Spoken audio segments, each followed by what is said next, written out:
Oh, wow. Write these things down, John. Adam Curry, John C. Dvorak. And Sunday, June 3rd, 2018, this is your award-winning Gimmo Nation Media Assassination, episode 1039. This is No Agenda. Running on fumes, but ready to rock, and broadcasting live from the capital of the Drone Star State here in downtown Austin, Tejas, in the Cludio. In the morning, everybody. I'm Adam Curry. And from northern Silicon Valley, where I am proud to announce I've added to my collection of every version of Louie Louie ever recorded. I'm John C. Dvorak. It's Crackpot and Buzzkill. In the morning. Woohoo! Back in the saddle. But a rough morning. I've added, since you didn't care to ask, the 1965 version of Louie Louie by the Sonics, a Tacoma-based garage band proto-punk group. I'm so happy. This will really complete your collage. Oh, no. I still have yet to get to see the Dion Celine's version. Celine Dion? Is that what you're saying? Celine Dion. Celine Dion, yes, that one. And also, there's apparently a version by Steve Martin I haven't heard. Hey, did you see that Steve Martin short? Yes, I did. That was pretty good. It was okay. I liked it. It's kind of like two guys on stage. Yeah. That weren't really working together that much. Making a lot of money, thank you, Netflix. I'm sure they were. You know how that meeting went. Hey, we want you guys on stage. Here's millions of dollars. Okay. Let's just do our separate acts and kind of bump into each other. So we got in late last night due to, thank you, United Airlines, messing it up as usual. And I had a little problem this morning, as we were pretty much OTG for the week, which means, the iPhone has been off, and certainly all the location services, everything was turned off. And I've discovered that unlike the old feature phones, your time does not update if you have the location services turned off in your privacy settings. Meaning I woke up an hour later and didn't realize it until like 8:30, which really cut into my prep time. Did you ever think of using like a plug-in alarm clock or something that winds up and has a big dial on it and a bell on the top? I have now. Definitely. And to add insult to injury, we only had decaf in the house. That was rough. Why did you have decaf at all? That's like you have it if someone asks for it and it's way in the back of the pantry. Because I give them a lecture about the residue hexane that may be in decaf. Well, so not only am I not woke, I'm probably poisoned. Yeah, exactly. What is that hexene stuff? What is that? Well, how did they get the caffeine out of the coffee? There's two ways. Oh, okay. One is hexane extraction. I believe they use hexane, and I don't believe that for a minute there's not residual hexane in the leftover coffee. What is hexane? It doesn't sound healthy. Hexane is a gas. It's actually a liquid, a very highly volatile liquid that can be used to flash off certain things. It's done. It's just used to extract if you don't buy your olive oil and these other things, expeller, normal or pressed or expeller extracted, they use hexane a lot of times to give you this cheap oils. So you can clean like your dentures with it, or is it? Well, I would say the hexane, I don't know, but I'll tell you this: that if you cook with these oils, it's fine. The hexane gets flashed off in the pan. Yeah. But if you use it for salad dressing, you should only use a expeller or a pressed oil for salad dressing, because you don't want this. You know what? More life-saving tips from your No Agenda show right here, ladies and gentlemen. And then, of course, I haven't touched the production machine for a week, and it says, okay, we're really tired of waiting for you. There's no more way out. These machines they expect some attention. Yeah, there's no way out, Curry. It's time for your update. And this was a big one. That took a good hour and a half. That's too long for an update. That makes no sense. I have no idea how these updates. I'm assuming they have to patch a lot of things within the OS and make sure the OS keeps running. So there's like huge pieces of code that have to be wholesale pulled out and new stuff dropped in and then reattached. It's gotta be something like that. But forget all that. I want to give you John Charles Dvorak a slow and well-deserved clap. Very, very, very. You played the longest Gambit game ever played on this show. Yeah. And I didn't catch it at first. In fact, I thought you were just being a really nice guy. Uh-huh. Not that you weren't, but Tina and I both noticed on the previous show, the previous live show, 1037, you said something, and we were both kind of touched by it in a way. I have a clip. So I got corrected by one of our producers who was snotty and says that now, he says, Fisker did the first, they never used any Fisker ideas at Tesla. They used this Hans character who's still there and was the designer. And I've been looking into it, and I have to now do an interview with Fisker to find out what the story is, because they did part company before the S came out. Do you think you can do that before Thursday, since we... No. Wishful thinking. We're doing a best of on Thursday. We're doing our last of the thing is that Adam has to do something on Thursday, and we have one Ramsey Kane best of left. So when both Tina and I heard that, and we talked about it, it was nice, you know. He was like, no, not Adam's going on vacation. He was like, oh, Adam's got to do something. It's really none of your business. Just leave it as be. And I had to go back and I listened to the clip and I heard your brain working, because I know how you are a little bit now after a decade.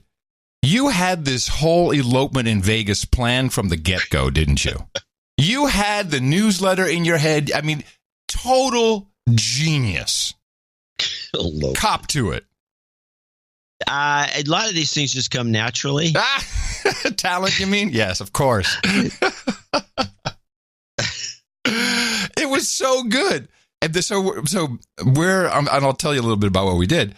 And we're on vacation. All of a sudden, we get all these, messages like, "Oh my gosh, congratulations! That's so great. You're eloping. That's great." And then the newsletter comes out with Elvis pictures. I'm like, wow.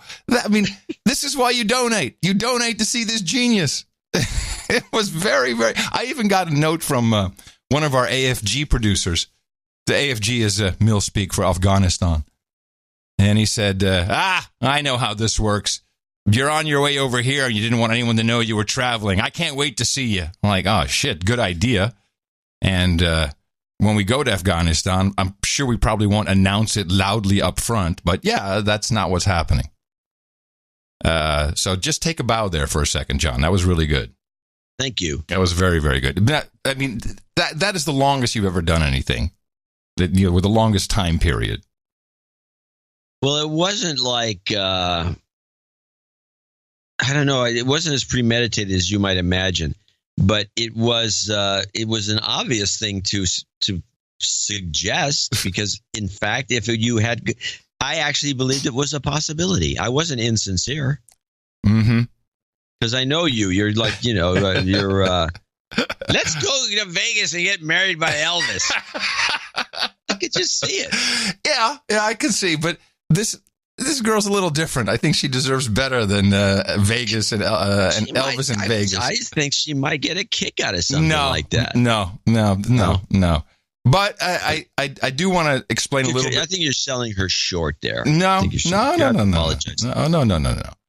I do want to explain a little bit. Now, we realized that neither of us had a, on the beach, do absolutely nothing, drink, sit in the sun, vacation for 20 years. And, that's because you got divorces, there's all kinds of stuff that's gone on in our lives. There's tons of travel.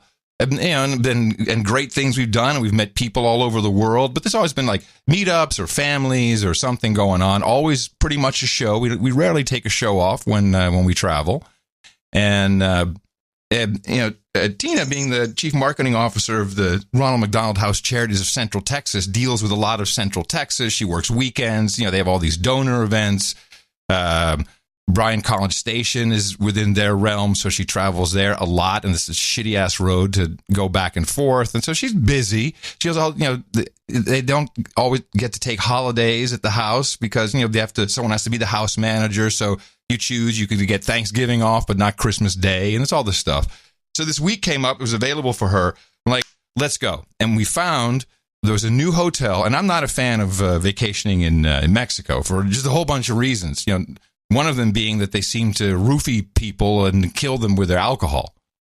So I'm like, I'm not so sure. Anyway, there's a new hotel that opened up in Cabos, San Jose, which is kind of the quiet part of Cabos. And it's the Viceroy. And because they had just opened for a week, but they weren't done with construction, they had these incredible deals. Like, this is fantastic. Let's go here. And there was no one there. The only people really who were there were professional hotel reviewers, you know, walking around wearing high heels and business suits, walking around the pool with a camera. Like, gee, I wonder what you're doing here. Maybe they were working for Yelp. You know, there's a guy, a douchebag with a drone doing aerial photography of the place. And you know, and of course, you also want to have great shots of the hotel. So there was a photographer with models. I'm doing air quotes, models who are all addicted, completely addicted models to their phones, I should say. I observed each one of them had the 45-second phone check, no matter what they were doing, sitting at the pool. So I just want to mention that ever since you've mentioned this, I've been looking around more and more. Yeah. And yes, women are walking around holding their phone all the time. Mm-hmm. And then it's about 45 seconds, they'll turn it over. Now, it's much funnier when you're at a resort and, you know, and they're already kind of in model mode. So they're doing selfies everywhere. They'd sit in the pool and twirl around and twirl a little to the left, do the duck lips, and not this one. Like, look, check, pinch, zoom, rotate, delete, new one. I got more on that later. But so we're just enjoying this place. It was, you know, it was basically like a beta test. And I'll give an example. The first night we had dinner, and I said, let's have 2 dirty martinis with 3 olives. Okay, great. And after 5-6 minutes, guy comes back. Mr. Curry, I have very bad news. So what? We can't find the key to the cabinet that has the olives. I'm like, okay, this is going to be fun. So we're just in the sun, sitting, drinking. And because we were so decompressed, there's a lot of things that I learned and came to mind. And maybe I just had some revelations, which I'd like to share with you. So OTG, we didn't take stuff down to the beach. Of course, when we came back, you know, around 3-4 in the afternoon, catch up on a little bit of news. They had satellite / cable, a very strange schedule. We had like Seattle television, local stations, but the news networks were on I don't know how their schedule worked, but you'd get like, you know, Rachel Maddow at midnight. I think I caught Morning Joe once at 6 a.m. And pretty much all you would see is Stephanie Rule on MSNBC, and she's very annoying. And then, you know, of course, we caught a Tucker, we watched a little bit of Dawn, but then the Sosh Nets. And I check into the face bag, and the minute I hit, and I looked at Twitter, and I'd looked at No Agenda Social, and I'd been just looking at news articles. The minute I hit the face bag on my browser, I don't have the app on my phone anymore, my browser, boom. Right away, I started getting emails in Spanish. So just one after another, they start coming in. Because, you know, the minute you go on Facebag, they're like, even though my location services are turned off, which doesn't allow my clock to reset, but it was enough to tell, you know, all of the affiliated, you know, the companies who have my data through Facebag that I was in Mexico. And so I start getting, Bill Maher would call it spick and spam, I guess. So there's really nothing left for me to look on Facebag anymore, except kind of the No Agenda group. And this place has become so toxic. Mimi can back that up. She was in there. Mimi's always in the Facebag group. Are you still there, John? Are you still alive? No, I'm gone. She actually said that she's just there to keep tabs on you. Well, she won't have to do that anymore. because I'm sitting there thinking, I really want to figure this out. Why do these people do this in the No Agenda group? Why do they? It's just horrible things that are being said. Yeah, and a couple things came to mind. What? Well, it's irrelevant for the moment, just for the moment. What hit me was social networks develop their own culture. They develop a being, kind of a DNA of their own, and I think it's impossible to change it. If you'll recall Orkut was a Google project. They wanted to put together a social network. I think they bought it, actually. No. I believe they started it. It could be they started it, but this is around the time of MySpace, and MySpace was, everyone, oh, MySpace, this is where you got to be. And, of course, MySpace did go. It does happen. These things do go away. And what happened with Orkut, O-R-K-U-T, is it the DNA of that social network became transsexuals in Brazil. And no matter what they tried, short of kicking them off, they couldn't change what that social network was. Whatever became of it, do you know? I think Google finally shut it down after when they started Google Plus. Yeah, that's right. Google Plus sign. Oh, no, Buzz. I think it was Buzz first. Remember that Google Buzz? No, but Buzz was not really a competitor. It was, but I know they shut Orkut down during the Google Plus era. Another fine social network that didn't work because it's odd. You can't really place your finger on it, and you can't really control it. Despite Facebook ad after ad, I keep seeing the same ad. Facebook, it was a place to find friends, and then the fake news came in, and it got all scary. And we at Facebook are going to make your life beautiful again. Have you seen this ad? Didn't we play it on the show? We might have. So, I said, I would really like to figure out what's going on with these people, why they're so mad about us. And I said, no, you can't. You can probably look the ad up under Facebook, and we can play it. It's only 30 seconds. Okay. It's a good ad in terms of eye roller. Let me see. Face bag ad. I should have prepared it for you. I'm sorry. Damn it. Okay, that'll take with your discussion. Yeah, that'll take another hour for my machine to unlock. Okay. So but regardless, you can't fix face bag. I mean, you might be able to find out what's going on with some people in one particular group because, but you can't really because it's face bag. There's so much going on. There's so many things that are controlling people's behavior. It's just, it's a weird thing. So I said, I'll do the only thing that I can do. And I deactivated my account. What? Yeah, I did. I thought we were on that account to keep track of your daughter. No, when she noticed that I had disappeared, she said, finally I can get rid of this face bag. I was only on it for you. Bullcrap. She said that? Yes, she did. She's on Instagram, which is still a face bag property, of course. Yeah. But anyway, so I didn't delete it because I still want to download everything I have, but it's deactivated, and I do not. I can quit. I do not plan on going back. I can. I do not plan on going back. But I still. Now remember, I'm relaxed. We're OTG. We're chilling. We're like, let me go see what's going on over there at the Reddit group. Maybe I can learn something there. Now, let me tell you about the Reddit. We have a subreddit, or we don't. There's a subreddit on Reddit. And it's called the No Agenda Haters. Yeah. Well, not entirely, and I do want to talk about my experience. No, you're right. It's called something else. I'm sorry. So there's a-holes there for sure, and some people just mean and hateful. But there's also clearly very smart people who are extremely angry about our show since Trump got elected. Yeah, they're a bunch of irked Hillary supporters. Well, I have a theory. I've developed a little theory because so let me just tell you what happened. So first of all, I like the challenge of trying to figure out why someone is so incredibly pissed. You know I do this. We did it with No Agenda forums, which eventually blew up. It always blows up in the end.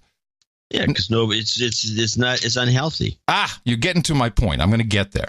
Now, I visualize Reddit itself as kind of like a greasy, slimy slug with barbs sticking out of it. If you want to look at it, you got to be careful. So I poked it a little bit, lifted up its tail, smelled its butt. And I'm like, oh, this is that. What? But really, Reddit, let's be honest, it's just a shitty comment board with like some simulated democracy. You've got mods, you've got super mods, you've got Reddit Gold, upvotes, downvotes. But as a new user, because I registered as Adam Curry 2018, I had no account. You post something and it shows up, but no, that's not how it works. You have to understand with Reddit, it's you enter a form of shadow banning because apparently I was caught in the spam filter, so my posts were showing up for me like a bozo filter, but not showing up for anybody else. So I gave up. I'm like, so what? I didn't know. I mean, people aren't responding. I'll screw you then. I don't care. And then I get a note from a super mod. I don't know what's the difference between a mod and a super mod.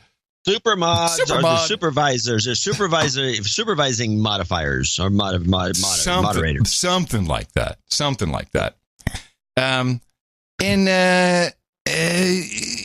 Oh, no, you need to verify.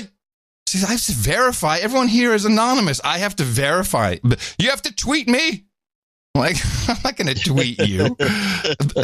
I said, hey, how about this? Show 138 is 1 hour and 58 minutes and 30 seconds long, and it hasn't aired yet, and no one knows the length, so that's me. Now it wasn't good enough. Anyway, finally. Why? I don't know. That's good enough? No, it wasn't good enough. So I followed the super mod. I didn't tweet him. I followed him. He said, you followed me. Okay, I believe it. And what I had posted was, look, I'm happy to answer a couple questions, but unless you can tell me you've donated or you've supported us in the past and now you're all turned off and angry at us, I'm not going to engage with you. So, they was all pissed off. Now, as I'm reading through this and interacting, it hit me. So here's what changed in the past 2 years. Not us. The media changed. We were reporting on a media that was fawning over the president. This up his butt. Loved him. Nothing could go wrong. Best thing ever. We've always really reported on the media. Now the media has flipped 180 degrees and hates the president's guts. Yes, it's two different guys, but it's still the president. So this is what changed. Now, what I've come to recognize is that No Agenda is very healthy for a lot of people. They tell us this, they send us, and this is a big reason of why we do the show. I think we could probably make a lot more money doing other projects, doing other things. But at my age, and yours perhaps, it's like, hey, we're doing something good, apparently, because they tell us so. Yeah, but this is true. For an amount of people, which doesn't seem to be as large as the group that it actually helps them with their health, it has the exact opposite effect and is affecting their health dramatically. Oh, I believe that. There's no doubt about it. But I hadn't considered that the same show could hurt people. The universe needs balance. Right, but so the people who, for whatever reason, don't like the president or whatever their issue is, I guess that's it. They say, you've changed. If Melania, if Michelle Obama had tweeted out, if she hadn't been seen, you would have said she's getting her sex change operation. Like, probably. Maybe. But look at what the media is excoriating the first lady this time around. So we respond to the media. That's what we've always done. So suddenly, I don't think this is the media changed. We didn't really. There's nothing that we can do or will do, quite honestly, to make these people happy. And I said, please, impossible. I really, really hope. Just get lost. I really hope you stop listening because this is really bad for your health. You must stop listening. I would agree with that. So, by the way, just back to your original premise of the elopement. One of the reasons I was very happy to be with the keeper for, a full week, just 24/7, just her and I together, no distractions, no shows, no work, no donor events. I really wanted to figure out what I need. I want to propose to her in a really fantastic way. And it helped because I figured it out. So that was part of the reason. And I'm obviously not going to tell you on the show, but now I know what I'm going to do. We're common law married anyway, according to the state of Texas. Pretty close to accurate then. I almost nailed it. Yeah. And I'll be honest, there was a consideration, although it was not pre-planned. It was considered not to go to Vegas. But, it's like, oh, yeah, I'm going to, kneel in the sand in front of the moon. Like, oh, please. I can do better than that. I can do better than that. I know I can do I can do better. I can be Elvis. Better. No. It's not going to be Elvis. So that part is you got pretty close. Anyway, I had a number of revelations. It was very, very good for my brain, and I want to thank our dude named Ben producers.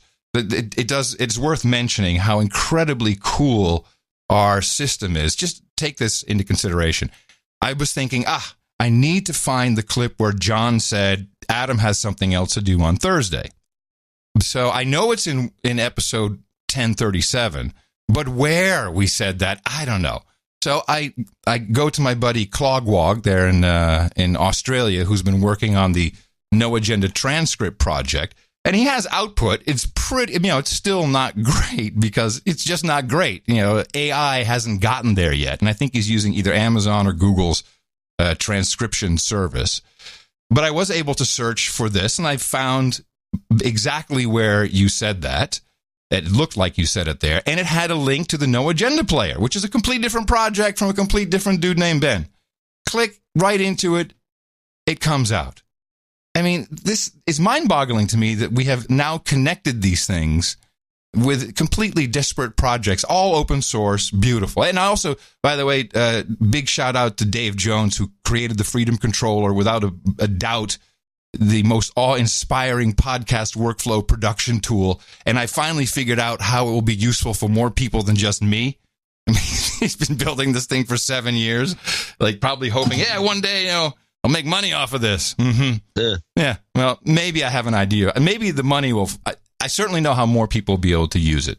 Well, he could use the money for doing all that work. Yes. And most of all, coming home last night, I hadn't smoked weed in a week.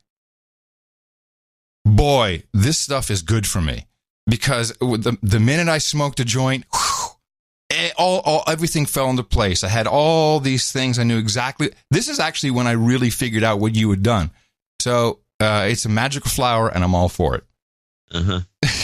And thank you, Ramsey Kane, for collecting some of the great Best of No Agenda bits and us being able to turn that into a best of show for my big unplugged week.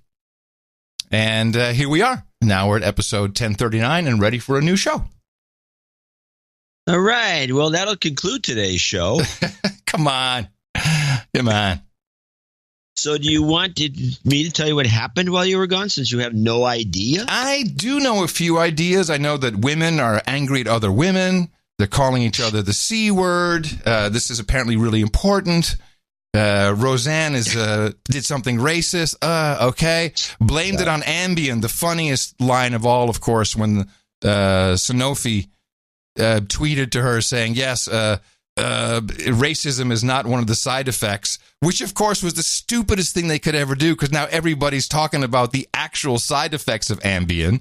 What an idiot. Sleepwalking and doing stuff like Roseanne did. Yeah, and buying stuff on Amazon without you realizing it in the middle of the night. We've had lots of people tell us what goes on. What a weird side effect.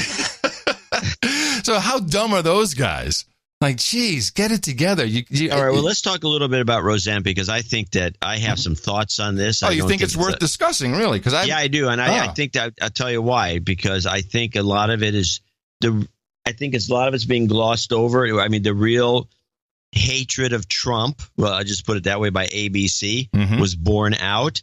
And I want to mention something before they go on. Well, we really like to have the show. I have two clips.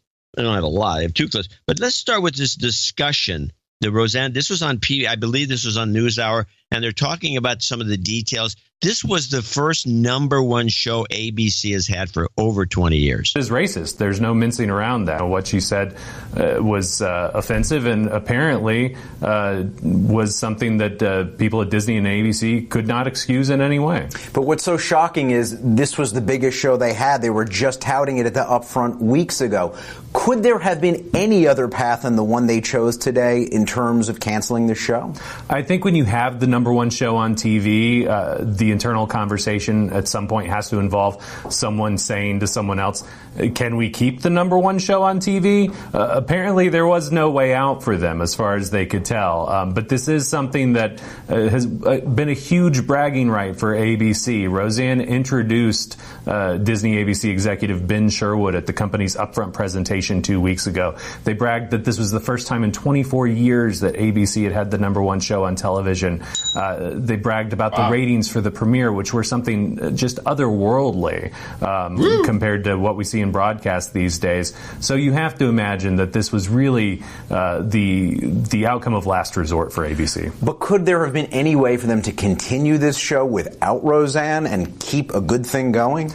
Creatively, that probably would have been really difficult. You would have had to have gotten stars John Goodman and Sarah Gilbert, as well as Laurie Metcalf and the rest of the cast to sign off. Okay. I want to. There are a couple of things. I was thinking about this, and they did have the number one show, and it's rare for ABC to do that. They're traditionally the number 3 network, even though they're number 2. Nowadays, because NBC's so bad. Can I give you my quick 2 thoughts, because it may tie into it's all I have. 1, yes, please. They did not want to deal with advertiser fallout, possibly. 2, they had a complete shit movie come out, and I think that they probably were happy in a perverted way that, you know, the distraction of this over, hey, your movie kind of failed for what you put into it. This is the Star Wars movie. Yes, Solo. Yeah. I think there's an element of that, but I think generally speaking, ABC wanted to have nothing to do with this whole market. They don't like the Republicans. They don't like the public that likes Roseanne. And I believe. And wait. They're buying Fox, including Fox Television, Fox News. I believe Fox News is going to be stuck with the Murdochs. Oh, okay. But let me just finish. Mm-hmm. It's a Hollywood thing. You're going to Hollywood. Why are you putting this Roseanne show on? Don't you know it's counterproductive? This is not helping what we're trying to do, which is impeach Trump. Why are you guys doing this? And I believe the peer group pressure, despite the fact it's the number one show and it makes money for the shareholders, the peer group pressure forced them to do this. And the reason I say that is because of the Tim Allen show, right, which is overlooked in the discussion. Yep. Tim Allen had a profitable show on ABC, and for no apparent reason, yeah, you're right, they took it off the air because it was, again, a Republican, Trump-oriented show. It was no different than Roseanne's audience. Right. So the hatred is so vast, so deep, so it's deeply ingrained in their DNA. These executives don't care about the shareholders, which they should. They only care about what the reaction is amongst their peers, which is the Rob Reiner, and I said Carl once, by the way, Rob Reiner reaction, which is, why are you doing this? Why are you putting a show like this on? You know this guy Trump is a terrible person. He likes to grab pussies. You can't put a show like this on there. Can't you find a way to get this off the air? But it's our number one show for the last 24 years. We haven't had a number one show. What difference does it make? Is that all it's about? Is just you want a number one show, and so you're going to sacrifice your our ideals? Our democracy. Yeah, you're going to ruin our democracy with this stupid show? And so off it goes, because they had an out. Then the out was this, and it would have worked. You want to keep this show on the air? You suspend Roseanne for 6 months without pay. Yeah, that would have worked. It would have worked. Yeah, that would have. But the hatred goes beyond that. It goes beyond the shareholders and the money. There's no way they're going to even consider that. This was their out. This was their exit strategy. They were getting grief by the peers in Hollywood. They were getting grief by everybody that works there. In fact, when you hear the long report, which is on ABC, where they discuss some of this, the crew and the staff, except for John Goodman, seemed to have turned on Roseanne by tweeting very nasty things about her. Yeah. And the whole operation was a renegade group they didn't want. And so I think you're spot on with that. I have nothing to argue against it. And even nuttier, just one of if it's really true, the rumors that they're now trying to reboot the show around Sarah Gilbert. I mean, are you insane? Do you know nothing about how television works? That's not going to fly. No, it's not going to fly. But at least they can say they tried to do something instead of what they could have done, which was put the show on hiatus and suspend Roseanne for 6 months. Oh, poor Roseanne, because she just one tweet. I mean, God, but it's okay. So they could have saved the show, but they did not want to save this show. And Sarah Gilbert is an anti-Trumper, and she'd be just fine doing a show. But let's listen to the long report. This is too long. You have to break it up here and there. This is from ABC, the network that did it. It's got a lot of nasty little stuff in there. And this was the report that they gave us. And we begin with the firestorm surrounding Roseanne Barr and her racist tweet. The comedian firing back on Twitter today, blaming her words on Ambien. The maker of Ambien was not having it. And there were other tweets. The actress, whose show has now been canceled by ABC, taking aim at some of her co-stars who called her words reprehensible. Tonight, what the president is now tweeting in the wake of the Roseanne uproar, and the White House was pressed on why in his own tweet the president did not address what Roseanne said. ABC's Matt Gutman leading us off again tonight. Fewer than 24 hours after Roseanne Barr's racist tweet that led to her show being canceled. What's up, deplorable? Comparing President Obama's former top aide to an ape, Roseanne was back on Twitter, now blaming that tweet on a sleeping pill. It was 2 a.m. and I was Ambien tweeting. I went too far. Tonight, the maker of Ambien firing back. While all pharmaceutical treatments have side effects, racism is not a known side effect. Have we actually discussed the side effects of Ambien recently? Not recently, but we have discussed them. It's sleepwalking, is every imaginable horror. It's more than that. It's I have it here. It is rapid heartbeat, nausea, vomiting, diarrhea, loss of appetite, impaired vision, slow breathing rates, muscle cramps, allergic reactions, memory loss, inability to concentrate, disorientation, emotional blunting. What is that? Emotional blunting? Depression and or suicidal thoughts, anxiety, insomnia. That's interesting. The side effect of Ambien is insomnia. Okay, great drug. Nightmares, sedation, confusion, dizziness, aggression, addiction, and withdrawal, which can be life-threatening. Yeah, I'm not saying that this is... I don't even know if she was on Ambien. But, come on, Ambien is not a good product. It's not a product you want to take.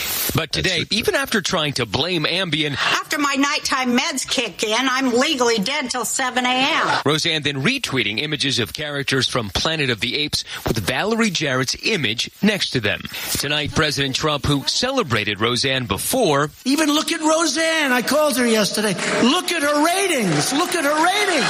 Has so far not condemned her racist words. Instead, the president tweeting about Disney CEO Bob Iger, the head of ABC's parent company, after Iger called Jarrett personally to apologize for Roseanne's racist tweet. And this morning, the president tweeting, he never called President Donald J. Trump to apologize for the horrible statements made and said about me on ABC. Maybe I just didn't get the call. Ignoring Roseanne's words completely, and when pressed on this today, the White House at first complained of a double standard before eventually saying no one is defending Roseanne. The president simply calling out the media bias. No one's defending what she said. Roseanne firing off more than 200 tweets since losing her show and vowing to leave Twitter. Another side effect of her Ambien haze was that she said, I'm going to go on Joe Rogan's podcast. Yeah, until she woke up, then canceled on him. Said Roseanne firing off. Wait, before you go on.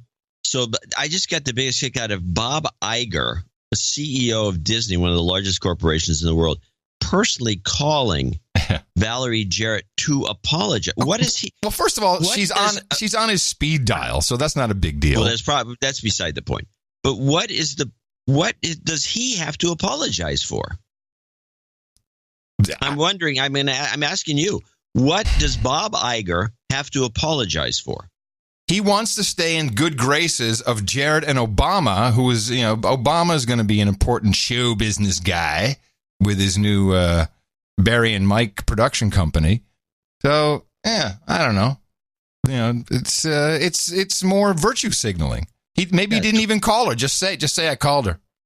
Yeah, well, that could be. And I don't know if you saw the next day. I have no clips from it, but MSNBC had a live forum, and on the panel, Al Sharpton, Valerie Jarrett.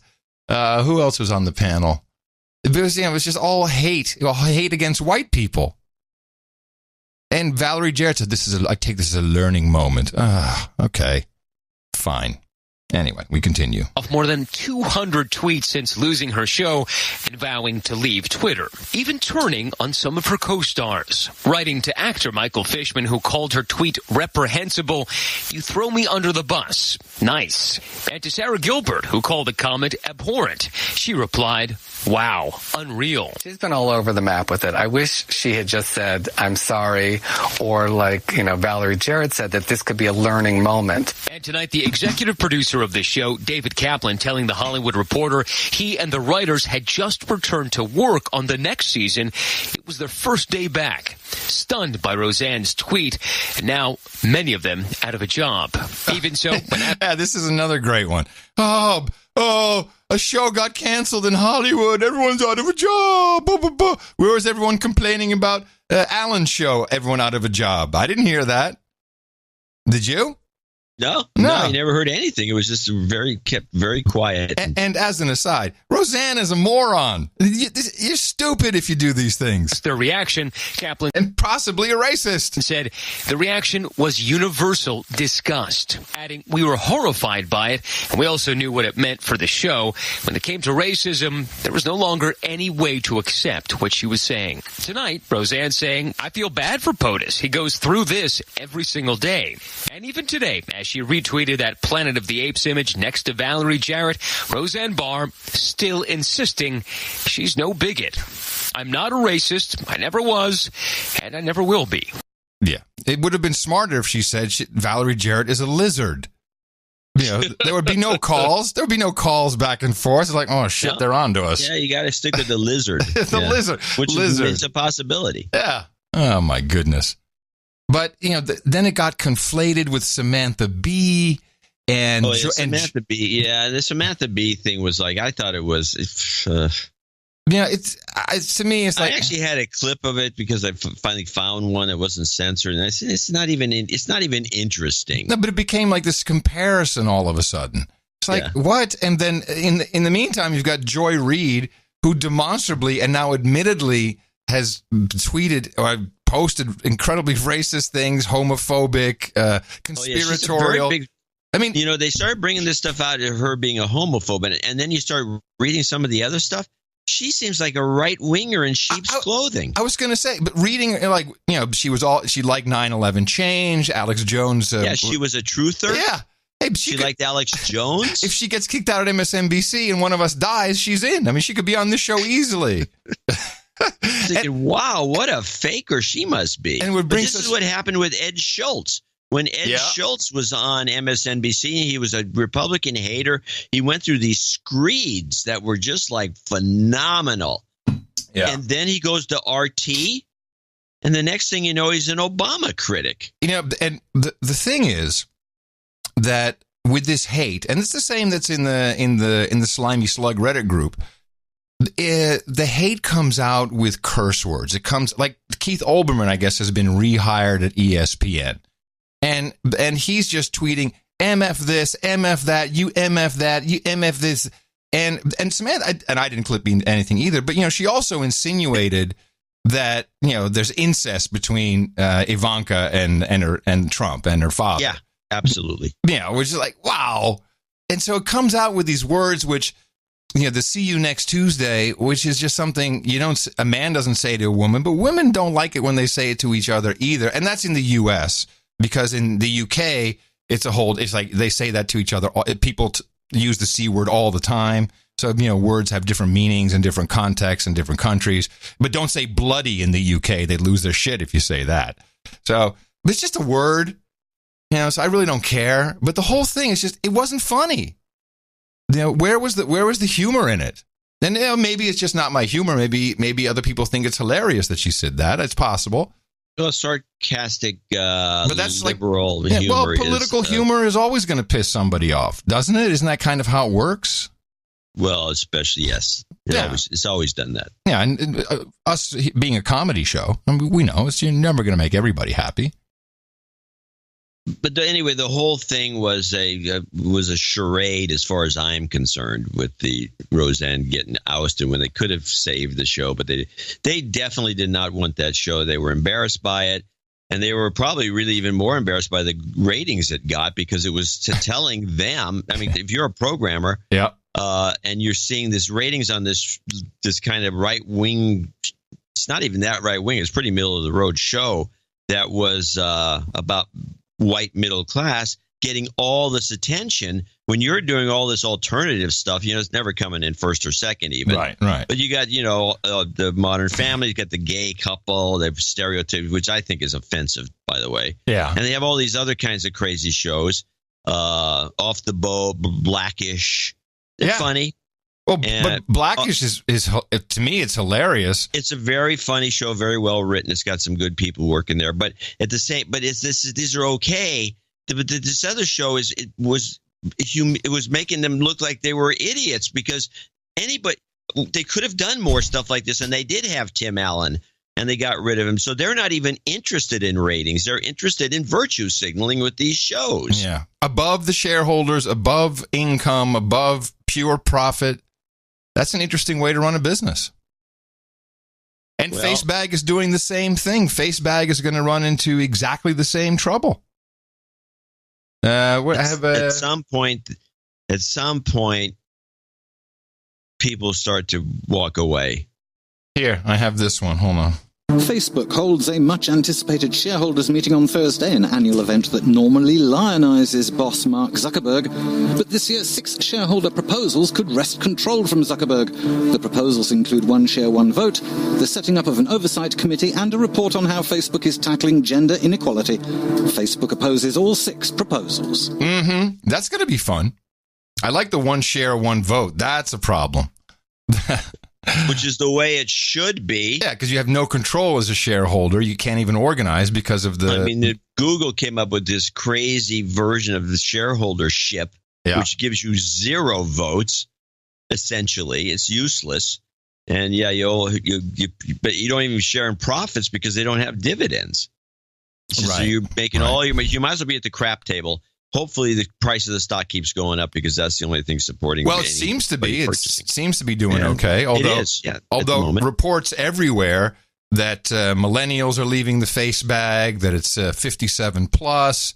Now, I looked up the numbers, and it's not easy to extract, but somewhere between 10 and 23% of Facebag's overall revenue comes from Instagram. But that was a very smart acquisition. And I think Instagram is also a much happier place. It's complete mind control, but it's a much happier place because there's not a lot of discourse in the comments. It's just, look at me, I'm so great. Look at my food, it's lovely. Look at my dog, it's beautiful. Right, there's a single line of commentary. Pretty much, yeah. There's not a lot of back and forth that goes on, because once you make your post about the picture, you're done. You don't go back. But it's pretty telling if even me, if I can't leave the Facebag because there's no value, not even enough value for the show. That's telling. Like I left the Apple platform. I think I'm just one guy, but I think I identify trends reasonably well. And I don't think you're identifying trends. I think you're creating them. There was one other thing that I caught, which was just funny to me. Again, showing the complete hatred and vitriol. I told you earlier that on one of the few things I kept seeing when we watched anything on the TV on vacation was Stephanie Rule, and she is this really I have to look at her. I'm going to have to go look her up on the. Yes. Are you? Because I don't. Bing it. Her face doesn't come to mind. Bing it. Yeah, Bing it. RUHL. Stephanie Rule. And she's just so annoying. Everything that comes out of her mouth is hate. And there was a jobs report that came out that, although you and I always say, yeah, great, unemployment 3.8% because, I guess another 0.2% became bums and are no longer counted. Let's see the U6 numbers change. Let's see. I think that, did I hear you say on DH Unplugged that they had gotten somewhat better, the actual participation rate numbers? Yeah, they should have. Yeah, I think so. All right. Did you find Stephanie? Well, you're noticing this with the shadow stats numbers are actually improving. Yeah, that's what I mean. Yeah. Okay, I'm looking at this woman's picture. I don't know that I've ever seen her, ever. Well, you're not missing much. Well, that may be true. She must be on some odd hour. Yeah, she's on after Morning Joe. Oh, so that's too. I wouldn't. No. I'm not going to start my day off looking at MSNBC. Well, I do this. I do this. This is my beat. It's my beat. It's called weight loss mechanism. It's called a job. It's what I do. It's what I do for the show. So anyway, we have a jobs number, which I think the New York Times said, we're out of words how good this report is.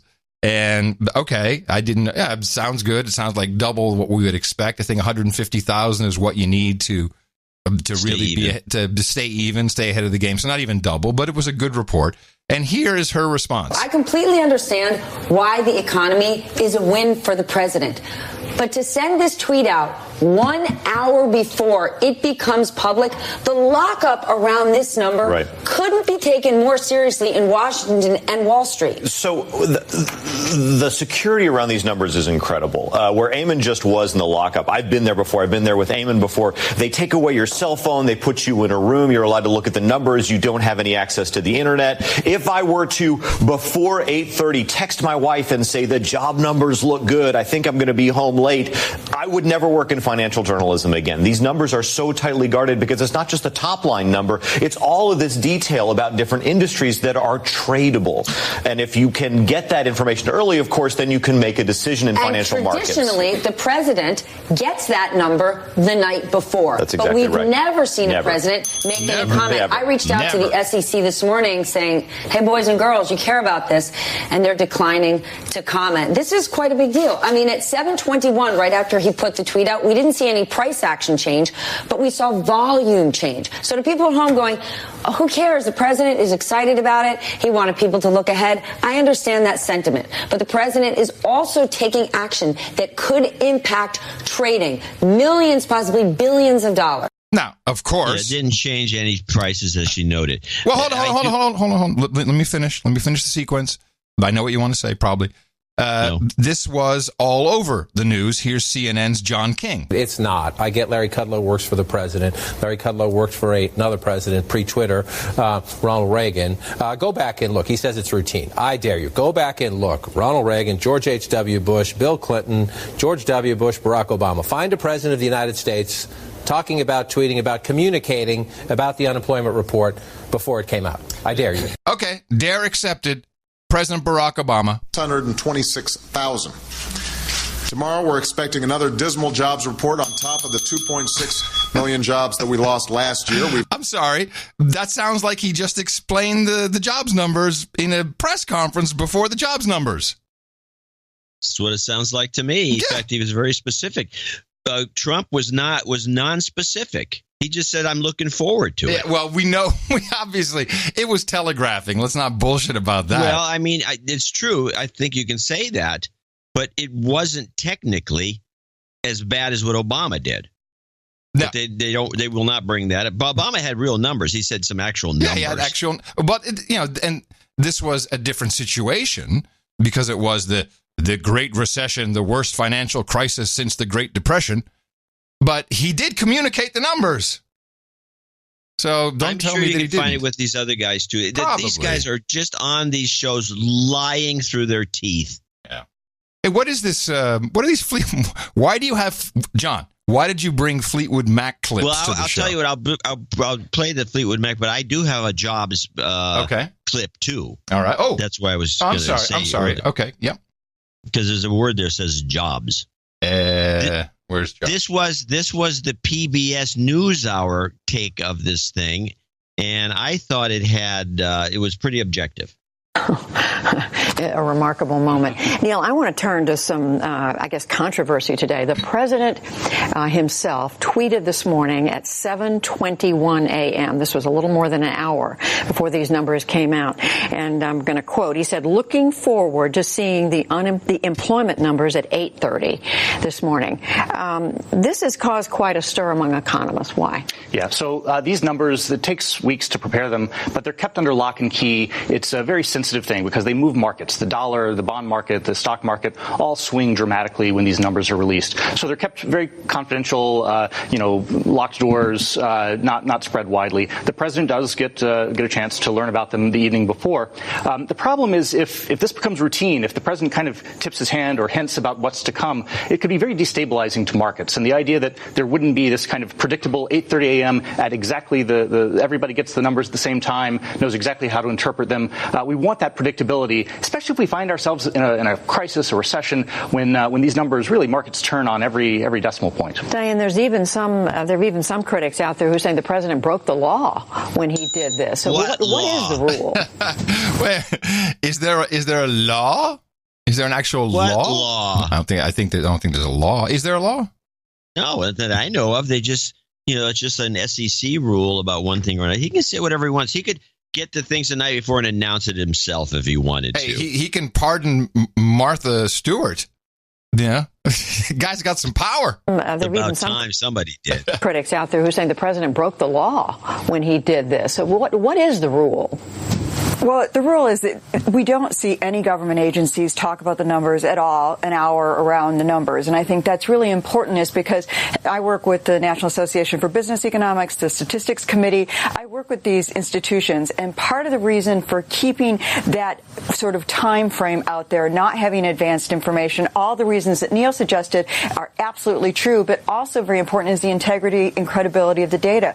The data gets politicized once it comes out. There's just, no matter who's going to be running. If it's a bad number, people are running against that person. They're going to talk about the bad number. If it's a good number, they're going to tout it's a good number and take credit for it. It gets politicized. But to feed this idea that the data is somehow influenced by an administration, any administration, is something you want to really stay away from. So the credibility and integrity of the data and the institutions that produce it are also coming under question when this is done. And I think that's incredibly important because we already see all these conspiracy theories. And I'll tell you, I spent a lot of time with these statisticians. Right. You got to drink when you're with them because they're really that nerdy. Yeah. All right. I do have some statistician stuff for later. But well, now you're talking about Fleetwood Mac. Clips. Yeah. Okay, now Fleetwood Mac was a special put on the PBS, our local KQED, and I've noticed this for a while. They do these, donation drives. Yeah. And they use these stooges, and because if you go to Seattle and watch their station, there's the same people, and they're always referring to the number at the bottom of your screen. Yeah. And what bugs me, and I'm going to play a couple of clips. There's a couple of things. There's a bunch of things that bug me about this thing, so I clipped 3 little clips. But play the first one, Fleetwood Mac 1. Now, I was thrilled, just as I'm sure you are, remembering the feelings you had. You remember the music, but more importantly, you remember the passion each member brings to the songs. I think one of the things that makes the band so popular is that you can relate to them as people. Well, that is so true, and I think even to this day, they are just like all of us. Each song has a story for the band and maybe also for you. Maybe it's your personal experience of lost love, or maybe the struggle of a problem, as Lindsey Buckingham reveals during Little Demons, which is coming up later in the program. Whatever your connection, it's real and it's genuine. And the other thing that's real and genuine is the fact that part of the mission of this station is to showcase your favorite artists or performers. Know that it is your generous support over the years that makes all of this possible. Well, if you've already made that call or click of support, or if you've already become a sustaining contributor, we can't thank you enough. Now, if not, it's not too late to join this celebration. You do that by going online or calling the number at the bottom of the screen. Do it now. Remember, the programs you count on really do count on you for support. Uh-huh. Now, I'm extremely annoyed by the number at the bottom of the screen bit.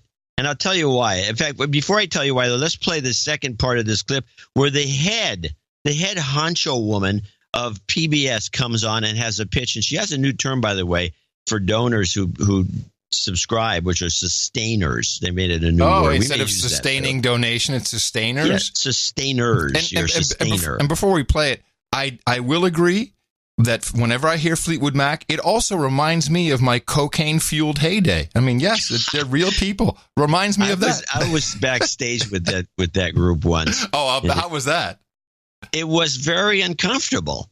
I mean, a couple of guys were talking. Luckily, this was the version of the band that had Dave Mason. Uh-huh. And I was a big Dave Mason fan because sometime in the late 60s, he did a solo album that I thought was pretty dynamite. But it was like these, it's like being with a bunch of strange. These are not like you and me. When Mick Fleetwood had brought the band back together briefly in the almost mid 80s, and it was without Lindsey Buckingham, Lindsey Buckingham was here. No, maybe Christine McVie, wasn't it? But I quit too. But I remember talking to Mick Fleetwood, doing an interview. I had two big gaffes in my career. This was the Fleetwood Mac one, where I said, "So, Lindsey Buckingham, is she going to be on the tour this year?" So, the other gaffe, just while we're on it, the other gaffe was when I was interviewing Jermaine Jackson, who had a song with Pia Sedora, "When the Rain Begins to Fall," from some movie soundtrack. And of course I said, "Ladies and gentlemen, please welcome Michael Jackson." It's one of those cringe-worthy moments when you do that. All right, your second clip. Hello, I'm Paula Kerger, president of PBS.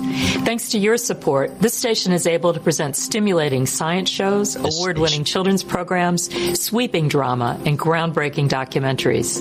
To become a sustainer, all you have to do is make a self-renewing gift of $5, $10, $20 a month or more. I like self-renewing, too. I think that's a pretty cool term. We've tried to make it as convenient as possible. You can make the contribution from your checking account, or you can use your credit card. Becoming a sustainer will help your station ensure that the programs you love will be there for you and your community, now and in the future. Please become a sustainer by visiting your station's secure website or by calling the number on your screen. Thank you. I'm just getting in from the troll room that PBS has a Sustainer Learning Center website. Really? Yeah. It's Sustainer? pbs.org/sustainer/home. They're going with this term, Sustainer. obviously. Sustainer. Here's what bothers me about these things in particular. Have you ever watched like the evening news on your local station in Austin or anywhere? You have a cut to Jimmy Kimmel or Jimmy Fallon, who they usually throw it to him from the news. "Hey, Jimmy, who's going to be on the show tonight?" "Hey, Bill." Yeah. They actually know who they're talking to. It's called a promo. It's a promo. "Hey, Bill, we're going to have so-and-so and so-and-so, and well, back to you at the newsroom." Yeah, we're here, we're rehearsing, we're getting ready in Studio 15, and we can't wait to have Miley Cyrus on again. Yes, back to you. It takes in just a little 10-second hit. They do it for, 100 or 200 stations as part of the whole routine. Yeah. It's not like, something crazy. These people cannot even do that much. They will put so little effort out that they will not. That woman from PBS could have easily been cut a special segment mentioning it's KQED or KCT, whatever localize station it is. A little bit, yeah.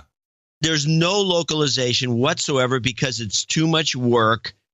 These people are also rolling in dough. Not that I'm going to just say that, but it's just, I find it offensive that they look at the number at the bottom of your screen. Yeah. And whatever that stupid number is, use that and give money to whoever it is you're giving it to. We don't know. Right. Anyway, I just found it extremely annoying. Well, that's because it has to, obviously, because it has to go through the local affiliate, so the local affiliate gets credit for it. But yeah, I mean, it's low rent operation.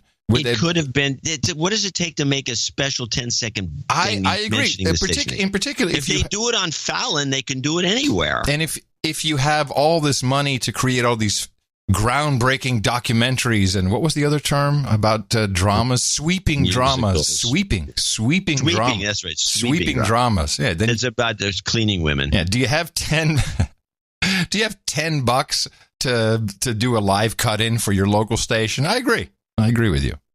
Well, here's the bonus in this. I'm not sure what this is about. We're about to go back to this incredible concert in just a moment. But in case you aren't familiar with the way PBS works, this station is supported in large part by you and people all across your community. And those contributions are what keep these shows on the air. So if you're liking this show, perhaps you're loving it, make a contribution now. Wow. Write these things down, John. If you're liking this show, perhaps you're loving it, baby. Yeah. Perhaps you're loving it. Make a contribution now. It's an amazing partnership that's worked since day one, and we would love to have you do your part to keep... What, worked since day one? How about the actual commercials you play? They play commercials on PBS. Yeah, I know they do. It's worked since day one. It's not working that well, no. Since day one, and we would love to have you do your part to keep that partnership going. Concerts like this one would simply not be possible without the ongoing support from the viewers like you. It breaks down to just pennies a day, but it adds up to a lifetime of learning, education, and entertainment for everyone in our community. Thank you.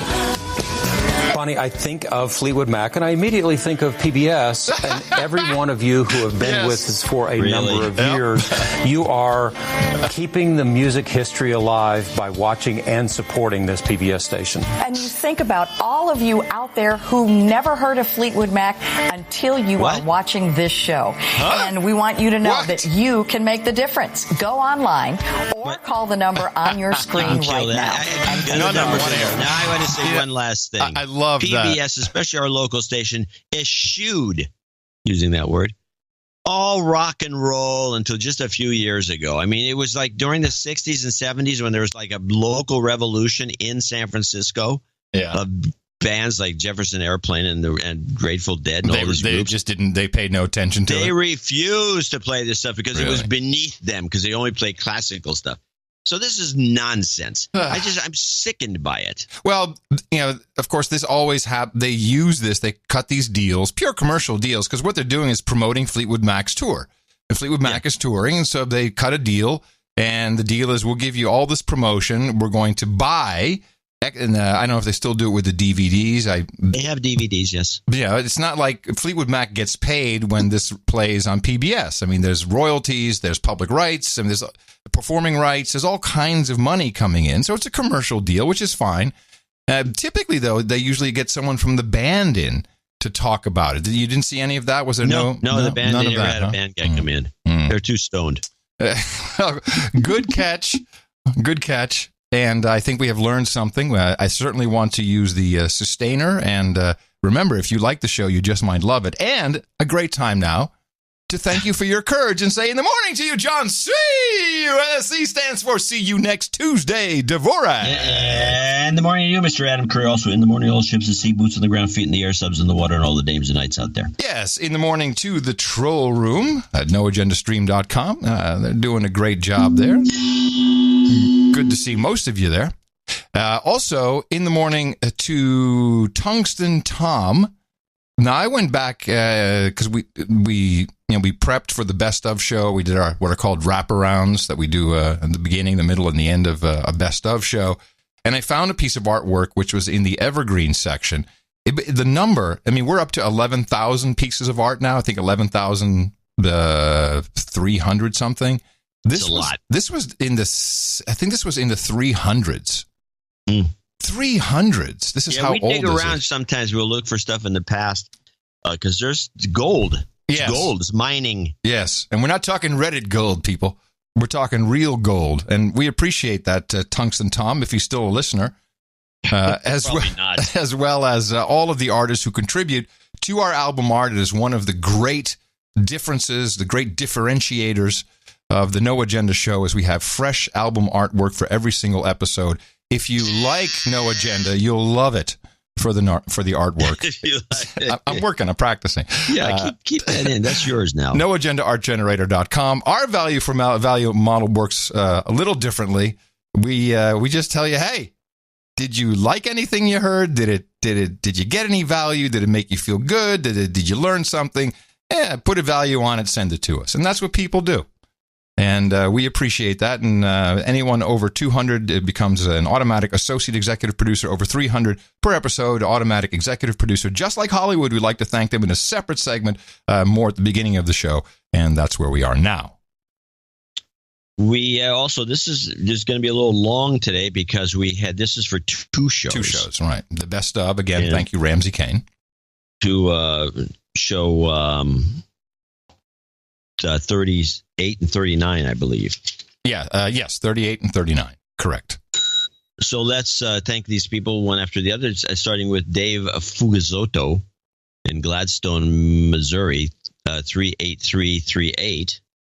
He'll be an executive producer. He says, my apologies for being confused on the 1037 donation day. I am, of course, a solid 38er and want you both to keep casting. Now, of course, we still have the ongoing 38-cent thing where you put 38 cents at the end of a donation. It means you like the show. 37 cents means well, you don't not just like, it's like you want it to continue. You think it's not past its usefulness. Yeah, the question was, is it past its usefulness? So I want to have to mention 2 things. One, comic strip blogger sent me a DM saying, hey, people aren't going to donate and add 37 cents to say the show sucks because they already don't like the show. They're not going to give you any money. You guys are self-selecting. and so I said, well, thanks for pointing out the obvious. Yeah, and I said, duh, which I think irked him. But yes, duh.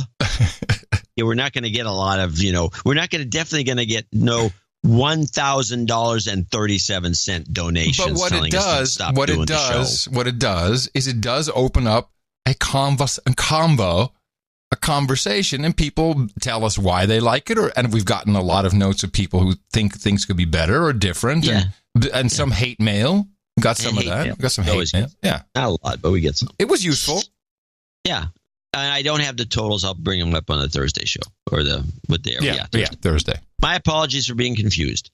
I want you both keep casting your pod until episode 333. Yeah, right.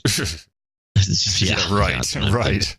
I predict you will be simultaneously struck by falling pieces of that Tesla they shot into space a few months ago, permanently terminating the show. Neither of you will feel any pain, and we producers will don black armbands for the ritual year of mourning and then move on with our lives, or something like that. Required some goat karma and a shout out for my wife and my birthday, hers a week ago, my 50th a few days ago, and a chef's choice out of Reverend Manning. Thanks for all you do. Truly, you two, and not NPR, speak of the devil, are our beloved national treasure. Okay, let's get a Manning. Sorry, I wasn't quite prepared for the Manning. What do we have? I'm just grabbing a random one. With their tight T-shirts and their short pants. All right. You've got karma. I'll put a Manning at the end. Okay, onward. Sorry, I had to find a note. Stephen Janosic in Temple Terrace, Florida, 36363. Oh, by the way, then the second guy who wrote in, who anonymous, as though we were insulting him, he says, "Hey, I read the note, or I read the email over again. It said add 37 cents." As opposed to just putting .37 at the end of the donation, which is what I meant. Oh, because he came up with a whole different number and he just added. Yeah, because he wanted to donate double nickels on the dime, so it would be 55.47. All right, well. And so we're supposed, but then we can't extract all these numbers because maybe he wanted to donate 55.12 and then add 37 is 30. I don't know. So it would, and he's adamant about this. Yeah, this guy. Well, he's ant fucking on the numbers. I got to hand it to him. There you go. What's that in Dutch? Miereneuken. Yeah. My wife would like some folks. Wait. He starts off with, you can't read it on the spreadsheet, but he's saying para mañana. That's what he's saying. Para mañana. Ah, okay. I couldn't read it because it's a mess. Yeah. My wife would like some folks hitting the mouth for her birthday. Do you have her on the birthday list? No. Well, the birthday of whoever she is, Mrs. Janisic. Hopefully she goes with that. I will put her on. Here's some coin to make that happen. Can you also humor us with, if you see something, say something, I love bugs, shut up, slave, and a goat scream? You know, I have I think I have a new see something, say something. Where was that? Maybe it was this one. Let me see. If you see something, say something. No. Damn it. It was there was a new one just recently. See something. I think maybe it was a Chris Wilson thing. Well, moving right along. Yeah, here's the... I love bugs.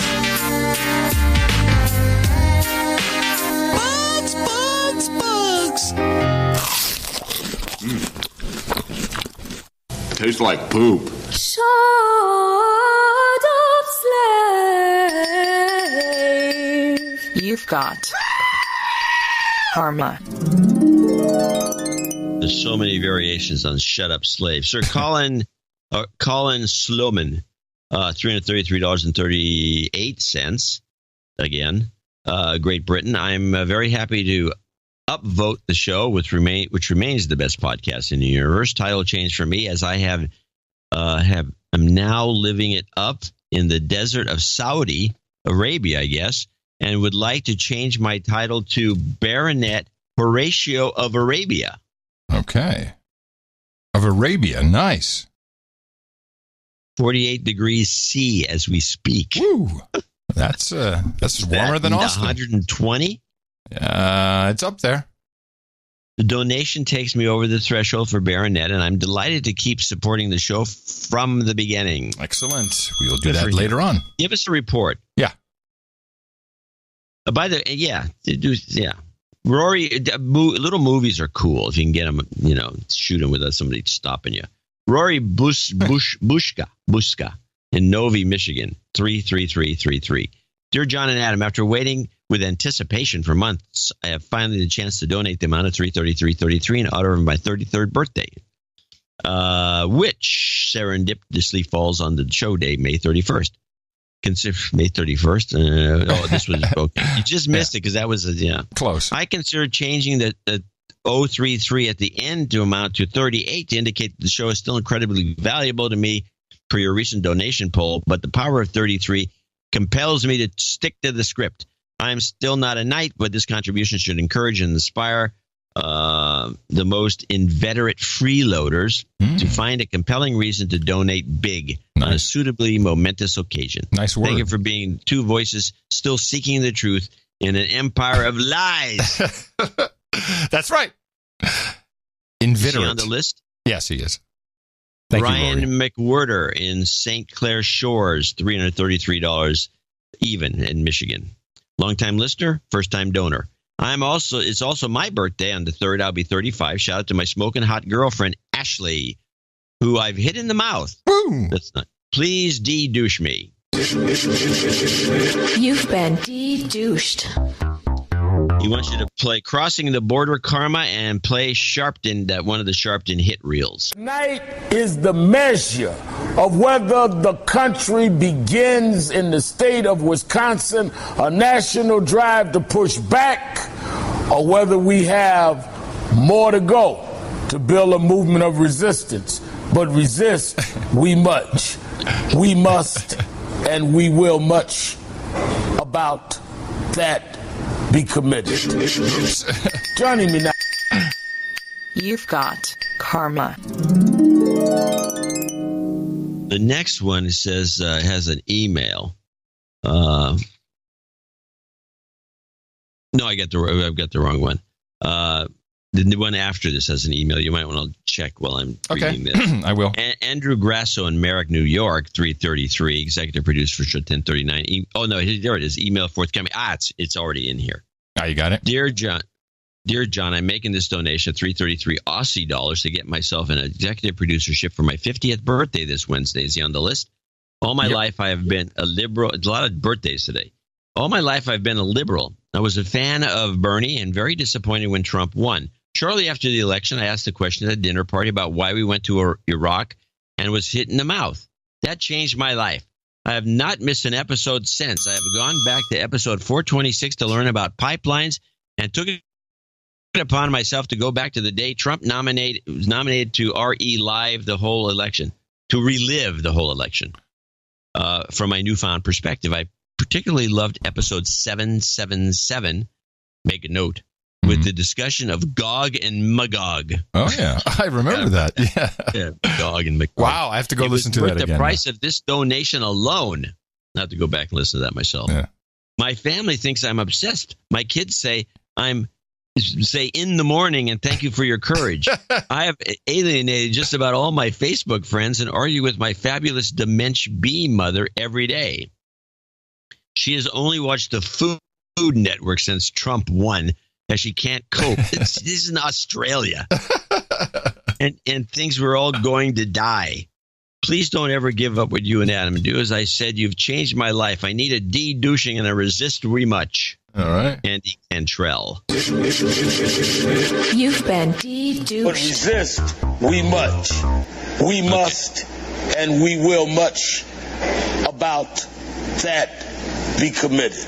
Okay, now that was Andy Cantrell, came in with 247.87. That note I read. The problem I had was the Andrew Grasso note on my spreadsheet. It looks like the same note. So Andrew Grasso, I still have to read it. It was not Andrew Grasso. This was Andy Cantrell. Sorry, that was a misread. I see. See now, where what happened? Now, yes, I do. Do you still need me to look for Grasso? Yes, apparently. So it'd be AGR, and then his email. Let me see. Grasso. Sorry about that. Andy. I don't think. Let me see. No, I do not have a Grasso. Sorry. Well, it's this AGR. It's not Grasso. AGR? Yeah, he's got his email address there. It's okay. I see. Okay, hold on. Here it is. First-time donor listening since last year. I don't think I require a de-douching as I've been propagating the formula ever since I found your show. I also promote you guys on the social network Gab most every week.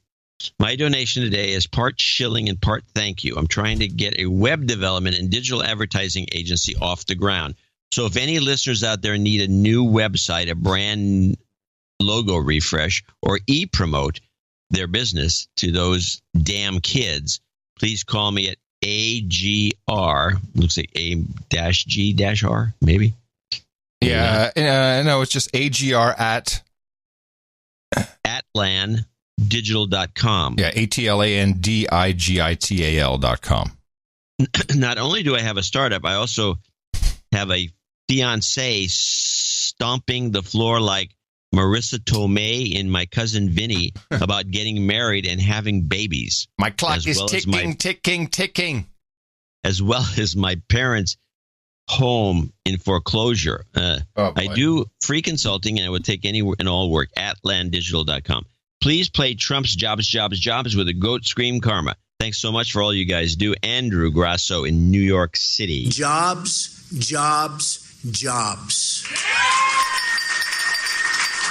You've got karma. Hey, I just wanted to ask you, well, maybe ask our producers a question. There's this other Sosh Net called Steemit, STEEMIT. Yeah. And so the way that works is people pay you money for posts. Then I guess you fill up a wallet, and then if you like something, you click on a like, and then it sends a couple of pennies to the person who posted that. Someone is posting our shows and making about $30 a show. Interesting, isn't it? Yeah. Oh well. Creative. Oh well. It's very creative. Again, I want to mention Andy Cantrell was the one with the Aussie dollars. Now I have the note from our next producer. Oh, you do good because I could not find anything. This is Ron Link, $238.38 in Holbrook, New York. I'll start with this PS. Do you guys see these notes, or is email the way to go? Also, I was having trouble finding JCD's email. I know you guys say it all the time, but CBD. Okay. Well, it's john@dvorak.org. I don't see how difficult it is. But forgive me, Podfathers. This last show, I donated a boob with no 38. I missed the email. Donated Friday night. However, here's the make good. You guys changed my life in December of 2016 after your, Adam's, appearance with the Seed Man. So thank you, Adam, for hitting me in the mouth. Thank you for never sending out red alerts for America. The low anxiety and sanity are much appreciated. Your banter and chemistry truly makes me happy. Best podcast in the universe. NJNK, please de-douche, as asked on the second donation in the PayPal note to show, but I was a giant douche for a year. I get it. Well, of course. No problem. You've been de-douched. No problemo. Thank you very much for your courage. You'll be an associate executive producer for today's show. Joey Efren in Colorado Springs, 23338. In the morning, John and Adam, I'm submitting this donation in support of the show. Yeah, that would be nice if I did move this over. I've been listening since you first started covering the 2016 elections, and I've been hitting people in the mouth ever since. This represents a small amount of the value I've received from your show. I'd like to call out Jesse K. from PA in Colorado Springs as a douchebag. Douchebag. For jingles, I'd like a de-douching, Obama, Batman, no, and You Might Die. Okay. Joe Efron. De-douching first? You've been de-douched.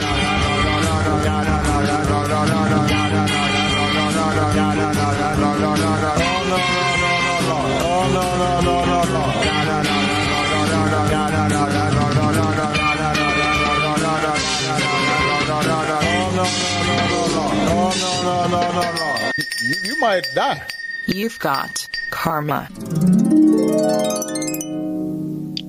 Russell Gurton, $201.33. This came in as a pop money donation. He did send an email saying, and by the way, this went through a credit union. Anyone out there is a member of a credit union. You probably have a pop mail account. You can send us money that way. If you need more details than we normally give you, using the email address noagenda@dvorak.org, we can get you that too. Anyway, $201.33 via pop money, and he needs jobs karma. Okay. Is that it? Yep. Jobs, jobs, jobs, and jobs. Let's vote for jobs. You've got karma. As you start to wrap in the 200s, Anonymous, $200.38. Lake Oswego, Oregon. Dear Pyramus and Thisbe, Uncle Sam came with a surprise donation to me, so I thought I'd share my good fortune with you. Thank you. Keep up the great work. Yeah, we're starting to see that now. It's about the time of year where you start getting some money back from the government. I agree that I appreciate hearing more non-U.S. media deconstruction. No special jingles, just some good karma for my business. Peace out. Yeah, I got a couple of things for you for later on in today's show. You've got karma. Totally agree. We need as much international deconstruction as possible. We need our boots on the ground to help us with that. We can't monitor that We got a guy in Saudi Arabia that can give us a little input. Right. Dwight Chick in Burlington, Ontario, $200.38. Sent in an email. That's funny. By the way, you got your pen? Yes, I do. Because he wants to add his brother Dwight on the birthday list for his 30th. Okay, I'll do that. Okay, well, this email is no good. I'm going to have to look it up because what happened here is I printed it out as I normally do and put it in the pile. But this was stupidly printed with Chrome. Oh, no. Which does not print squirrel mail email properly. It cuts it off at the bottom. Hey, who is it? What's his brother's name? Dwight. No, his younger brother Dwight is 30. Well, so it's Dwight to Dwight?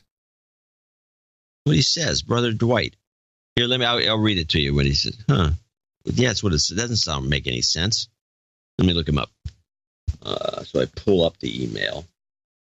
That doesn't make sense. I find it outrageous that Chrome is not backwards compatible with the 1930s squirrel mail. You guys as long as possible. Okay, look here. Hear me now. Believe me later. I love you guys. I thank my brother for introducing me to you guys. I have been listening since the 600s, but at the end of the day, I would like a birthday shout out. Oh, okay, never mind. I would like I don't know how I got to this.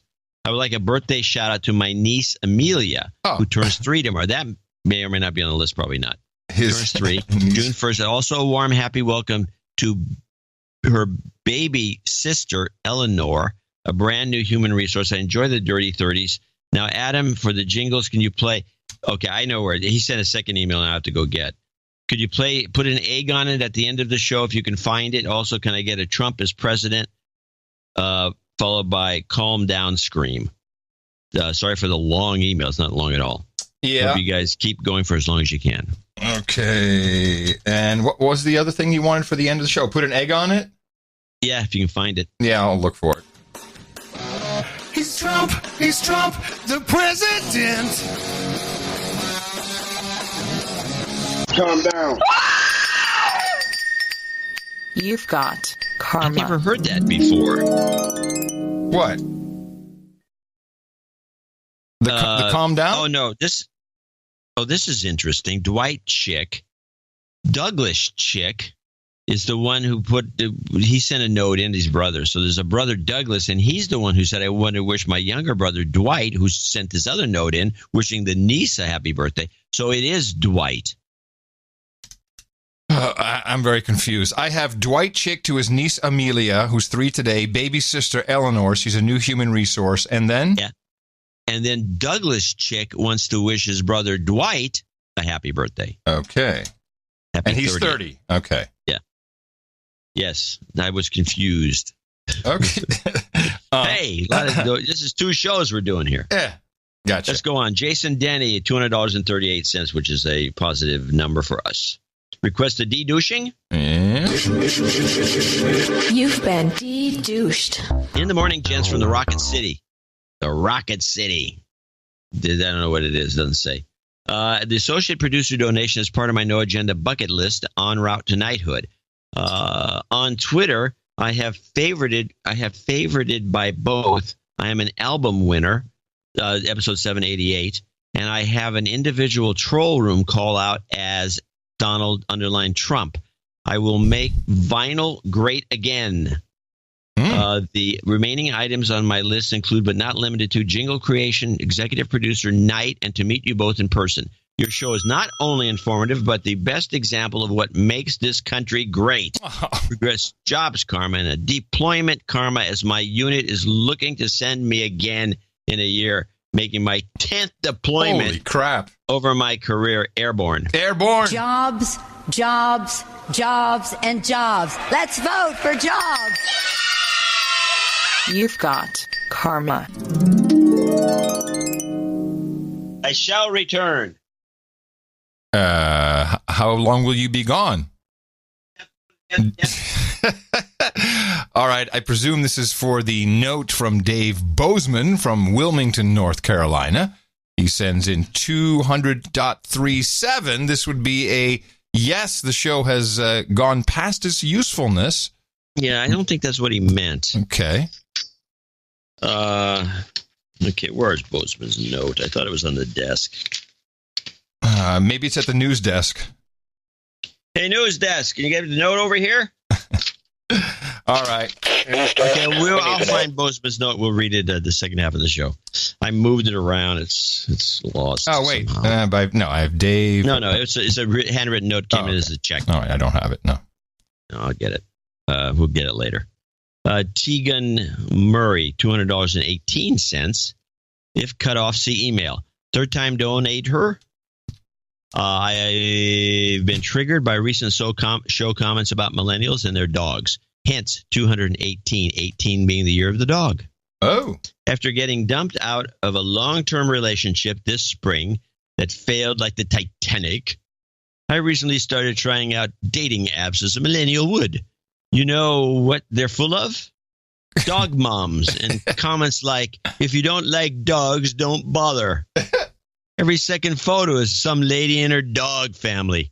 I love animals, but this is nuts and makes me want to take the Japanese approach of being single for life or trying out seppuku. Seppuku? I don't know. Look it up. Sounds nasty. Anyway, maybe it's something you eat. Anyway, I'll be fine. Thanks for adding some sanity to my life and being the best podcast in the universe. If possible, please plug CanadianValueInvestors.com. Canadian, not Scandinavian. CanadianValueInvestors.com. Okay. My co-run millennial site hustle about value investing. Value for value. I'd like to request the following jingles. Dogs are people too, and karma for the dating. Seppuku. Another term for harikiri. Okay, we got it. Dogs are people too. You've got karma. That concludes, with the exception of our note that we need to find. That concludes our producers and executive producer, associate, and executive for show 1039 and 1038 combined. Yes, thank you very much. These are real credits. They can be used anywhere credits are recognized and accepted. LinkedIn is where we like to put them. It works for a lot of people, but you can join a guild if you want, and it does appear to help people get jobs because it looks impressive on your resume. Thank you for that. Thank you for your courage. And we will be thanking more people, $50 and above, later on in the program. And obviously, we got another show coming up Thursday. Please remember us at Dvorak.org/NA. Lots of people being hit in the mouth today and hitting in the mouth. It's called propagating. Our formula is this. We go out, we hit people in the mouth.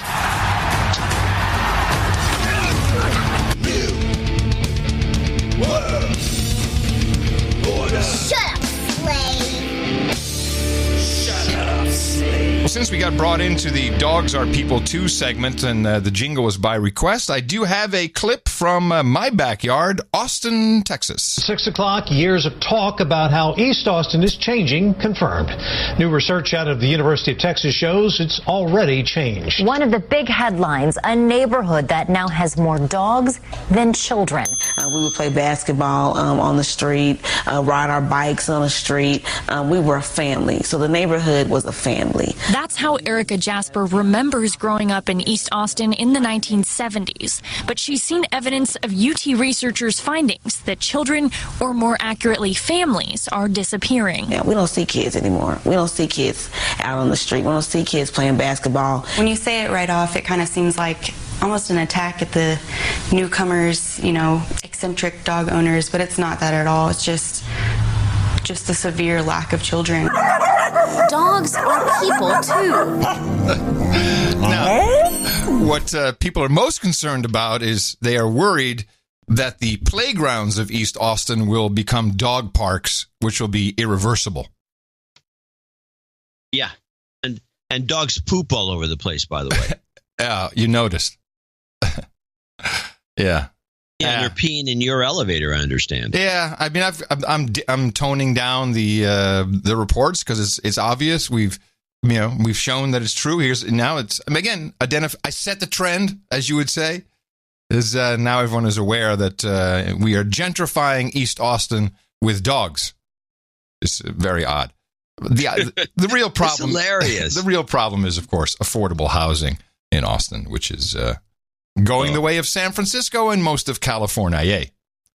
Yeah. It's unaffordable. Unaffordable here in Austin. It's really... So I was looking at, as I was doing, because I brought up this issue with the cheap properties in parts of Pennsylvania and the little splotches around the state. Mm-hmm. And I was looking at something interesting because I was...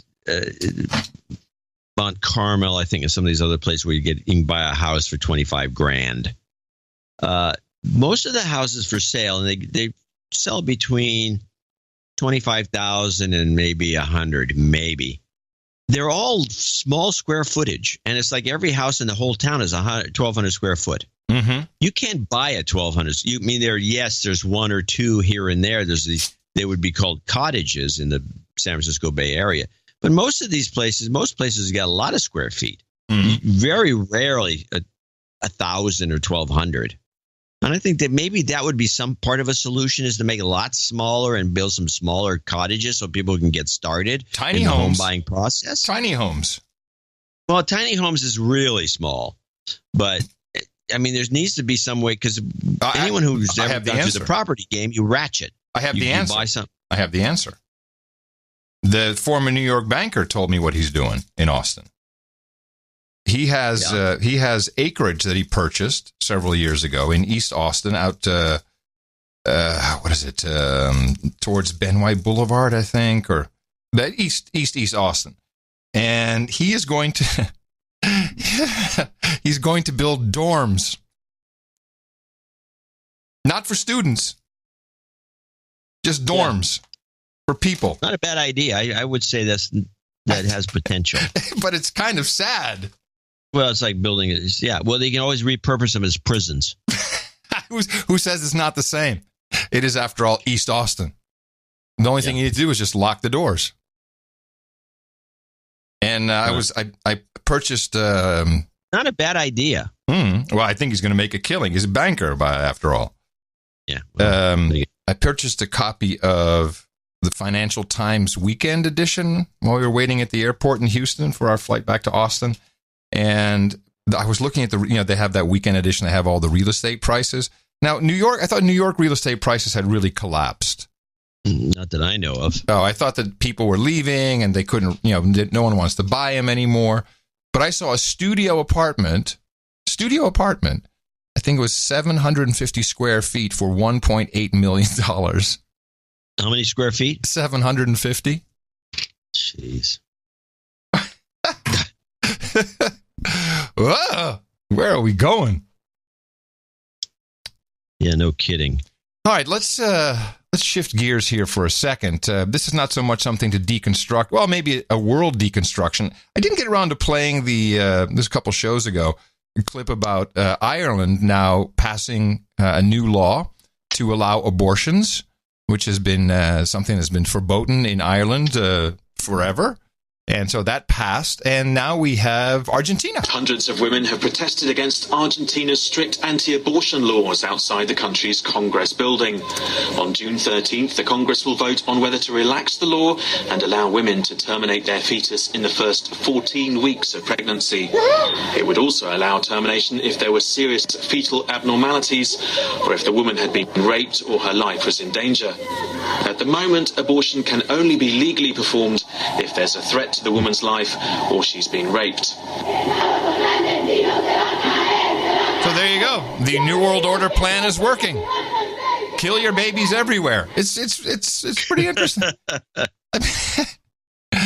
Kill all babies. Did I hear a report, or did I read a report somewhere? There's a song in that. What was it? Was it maybe a song by the Stranglers? No, it's Mother. Remember the song "Kill for Peace"? No.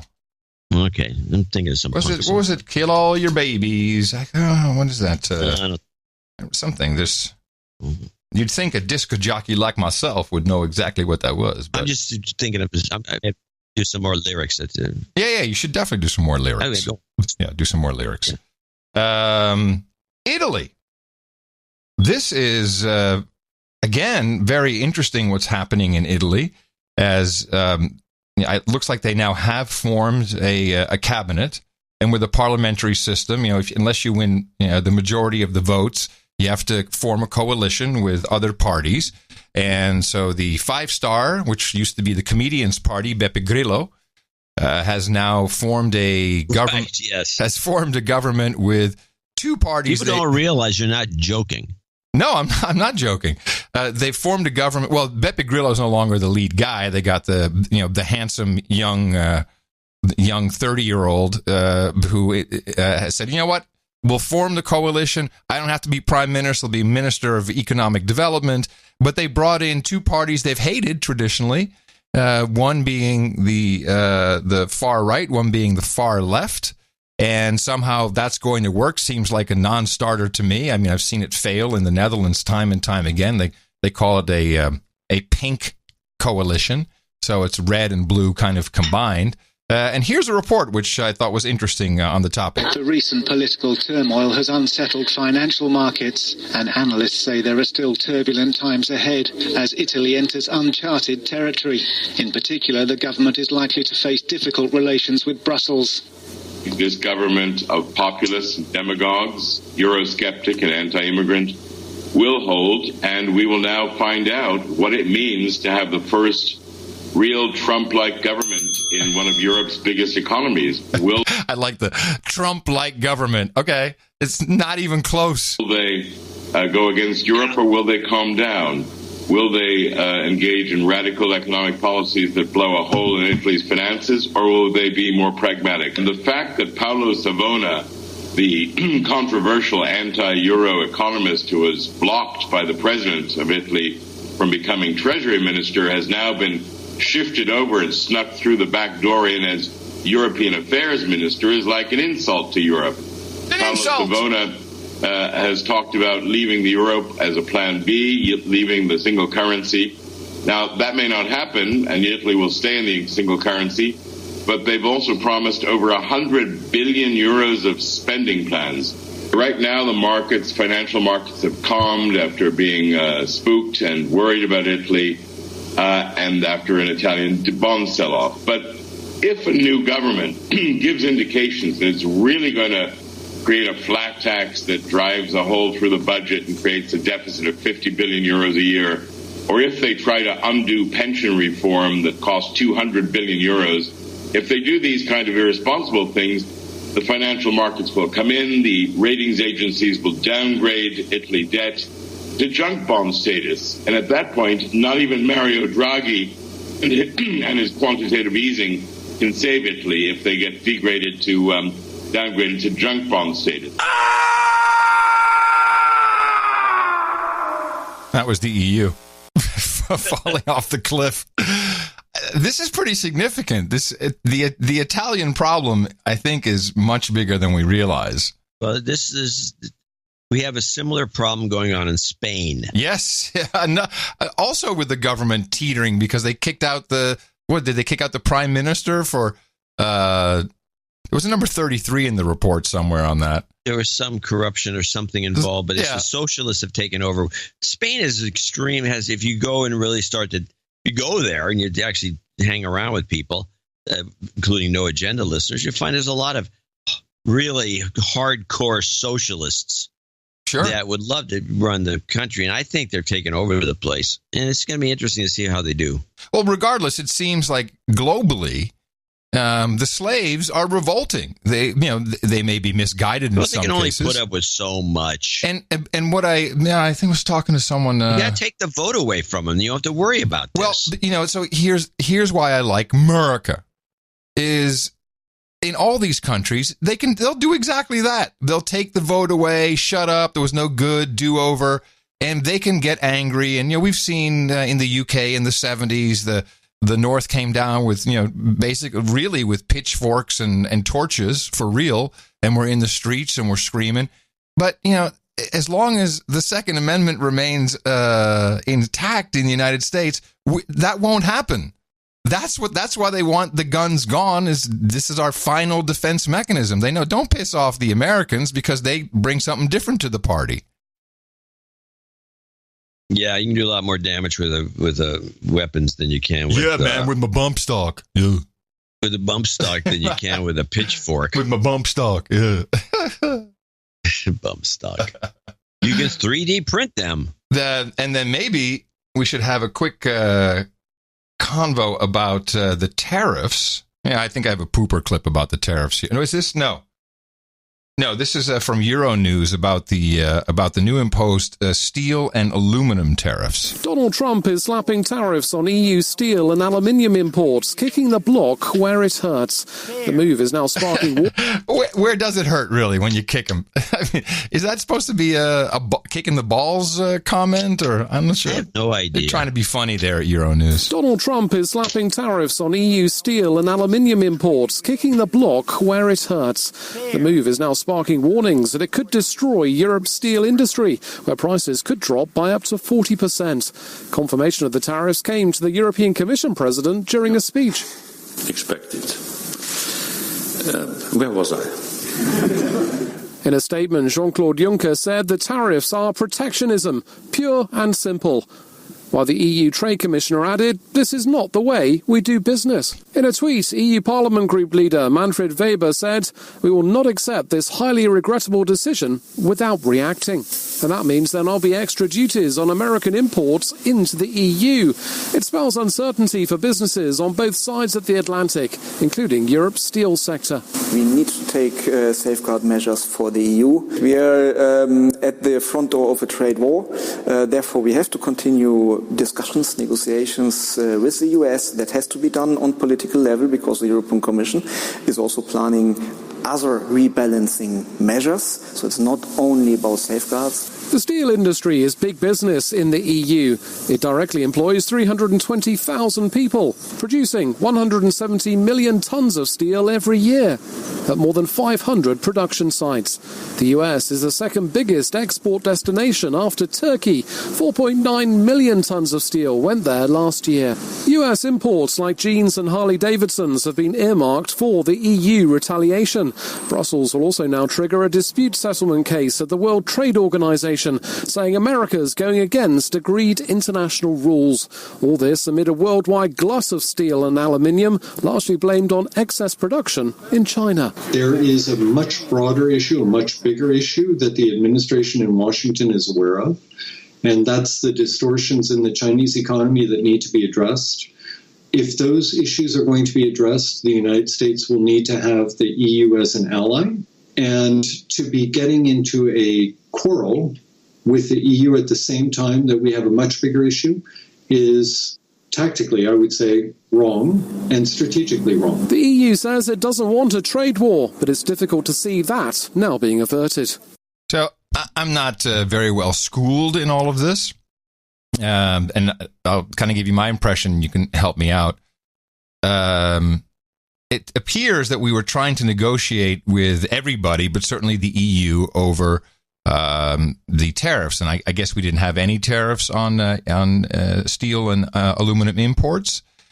I don't think we did, but you don't know because these stories are never that don't give us any real information. I did actually. I put it in the show notes. I did go to the it's the fitus.org or .gov or something. There's a website for the import trade, and there's some body responsible for it. And you can look. There's a lot of things that we have import duties on. Wax is a big one. I remember this when I saw the price of candles in the United States. I'm like, holy crap! This is a bag of tea light candles is $10. That's like $1 in Europe. So there's some protectionism going on there, and the cotton, and there's a bunch of things, but probably not on steel and aluminum.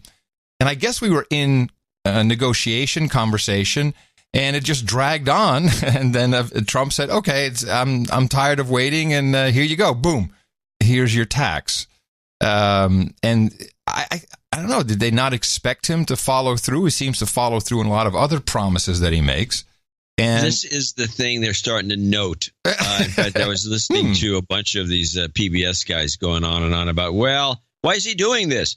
Well, it's one of his promises. Yeah. And the thing is, his promises that he put out on the campaign trail with, I don't know, maybe one or two exceptions.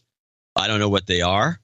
He has got a checklist, and I guess since he's an amateur politician, really, he actually, I think, believes that if he promised something on the campaign trail, he has to deliver it as president. It's crazy. Nobody else thinks that way. I love the quote from... Otherwise, we'd be out of, Obama, take it to the bank. We wouldn't, we'd close down Guantanamo. Take that to the bank. I love the quote from... Now, on July 1st, the Mexicans will have an election. And according to polling, the left-wing populist Andrés Manuel López Obrador, who is known as AMLO, he might become the new leader of Mexico. And he has apparently slammed Mexico's slammed. I mean, really, butt slam. Butt slam! That's from Financial Times, I might add. Slammed Mexico's current government as weak and criticized its decision to retaliate rapidly against this week's U.S. tariffs as short-sighted. Quote, "If we fall into the trap of responding an eye for an eye, a tooth for a tooth, we're going to be one-eyed and toothless." An old joke. I never heard that one. That's a good phrase from the Shays. Very old, very old. Have you ever heard, here's just a phrase from the Shays. Have you ever heard "don't tear my sign"? Never. Now, my parents, there was some book it's got to be the 70s. There's some self-help book. My parents were big into that. A lot of good it did. They taught us this, that the book talked about everybody wakes up in the morning and they have a sign, like a sign like a protest sign on a stick. But the sign says, I'm me, I'm happy, or whatever the goofy word was. And throughout the day, people tear at your sign. They grasp away, and hence the phrase, hey man, don't tear my sign. And I just grew up with that, and I wondered if anyone else had ever heard that. I guess you haven't. I never heard it. I do know there was a lot of these self-affirmation. What color is my parachute? That kind of stuff. But I'm talking about people putting little Post-it notes, you're great, and little notes all over the place that just tell you how great you are. And for people who are obviously so, depressed, I guess, as they're walking around, they have to, oh, God, the sign says I'm great. I wrote that this morning. I'm going to keep using it. I forgot that I'm great. I'm going to keep using that. Hey, man, don't tear my sign. What? I've also come across a very effective, something new. And this really works. I've tried it out once or twice. Here's a situation. Someone cuts you off in traffic. What do most people do? You flip them off. Right? Not necessarily. Let's say that's one way to show your aggravation with the situation. In California, it's always risky. Here's what I am now doing. For whatever reason, if someone says something and you want to flip them off, instead of flipping them off, you give them a thumbs down. And it really confuses people. Because they're like, wait, and it feels worse to them. Like, because, and now with the Facebook the thumbs up, you give them a thumbs down. You don't have to say anything, just give them a thumbs down. It's a Facebook meme. But it's in reverse. So you give them a thumbs down and people go, oh, shit, what? Oh. You try it. I'd love to hear back from people. I like the idea. I think it's a good idea. It's thumbs down instead of flipping. In California, you don't want to flip people over, they'll shoot you. Yeah, but in Texas, too. Yeah, but giving a thumbs down is not grounds for shooting. Shooting, no. And it's kind of like it would be kind of baffling for somebody. And I'm bad. Why should give me a thumbs down? Oh, man, he gave me a thumbs down. I'm hurt. I'm triggered, bro. Yeah, I want to thank Jesse for that. He's a bicyclist in Austin. He has to use the thumbs down a lot. And he says it really works. Because if you flip someone off on a bike in Texas, you're dead. They will run you over. Run you over. You're right into the ditch. You got an F-150 on your butt. I mean, you're done. But the thumbs down confuses them. Like, what? It's like a brain freeze somehow. I like it. Huh. Yeah, I like it too. I usually just ignore these sorts of things. Yeah. So I was watching Kimmel. Mm-hmm. He did one of those on the street things, and this one I thought was pretty revealing. And at the same time, we know that they go out and ask 20 people a question, and they take the one guy who's a complete idiot. Yeah.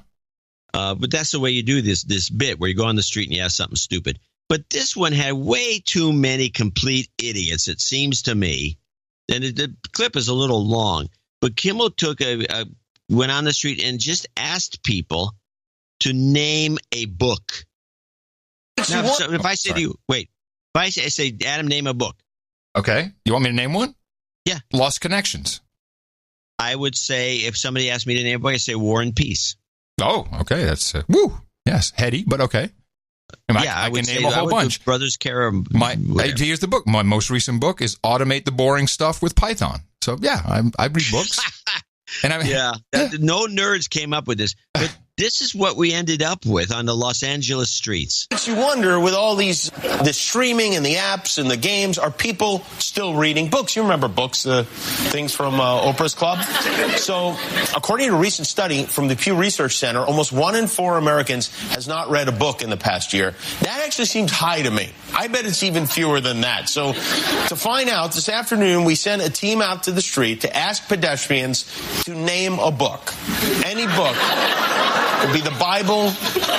Could be 50 Shades of... I love how people are already laughing because they know they can't name a book. This is great. Great. All we wanted to know is, can you name a book? And here's how that went. Can you name a book? Oh, yes.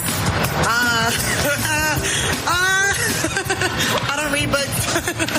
But, what's it called? Can you name a book?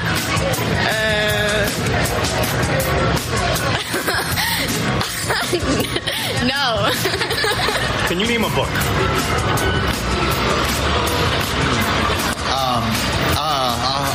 I'll try and read books. Yeah, that's it. A book? The Lion King. The movie? Yeah, the book. You read the book The Lion King? Yeah. Let me just think. Dang, hold on, man. I haven't even read it. Hold on. Let me think. Hold on. Can we cut this and do it again? Can you name a book? A book. Any book? The Jungle Book. It's not a book, is it? It's a movie. Jungle Book, sure. Is it? Both. Are you sure? No. Do magazines count? No, those wouldn't be books. That's correct. I can name Moby Dick. That's an artist. He wrote a book called Horse. I like that book. Moby Dick was the author. Yes. And the book was Horse. Yes. That's what I said, huh? What was the last book you read? Probably Dr. Seuss. Dr. Seuss. Dr. Seuss. Dr. Seuss, maybe? I haven't read a book for like 12 years. I'm drawing a blank. Jeez. I need books. Sorry. I am totally blanking out on books. What do you do for a living? I was a librarian. Now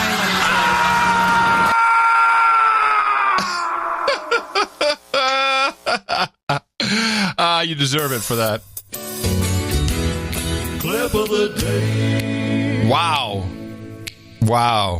That's what I thought. It was a little. I mean, yeah, you could make a lot of fun of course, but this was out of control. There was way too many people. I mean, I'm sure most people had an answer, but the number of people that didn't have an answer was just astonishing to me. I mean, if you ask any no agenda producer, there's only one correct answer. Atlas Shrugged. By Ayn Rand. I guess so. Wow. That is pretty bad. Yeah, it's pretty bad.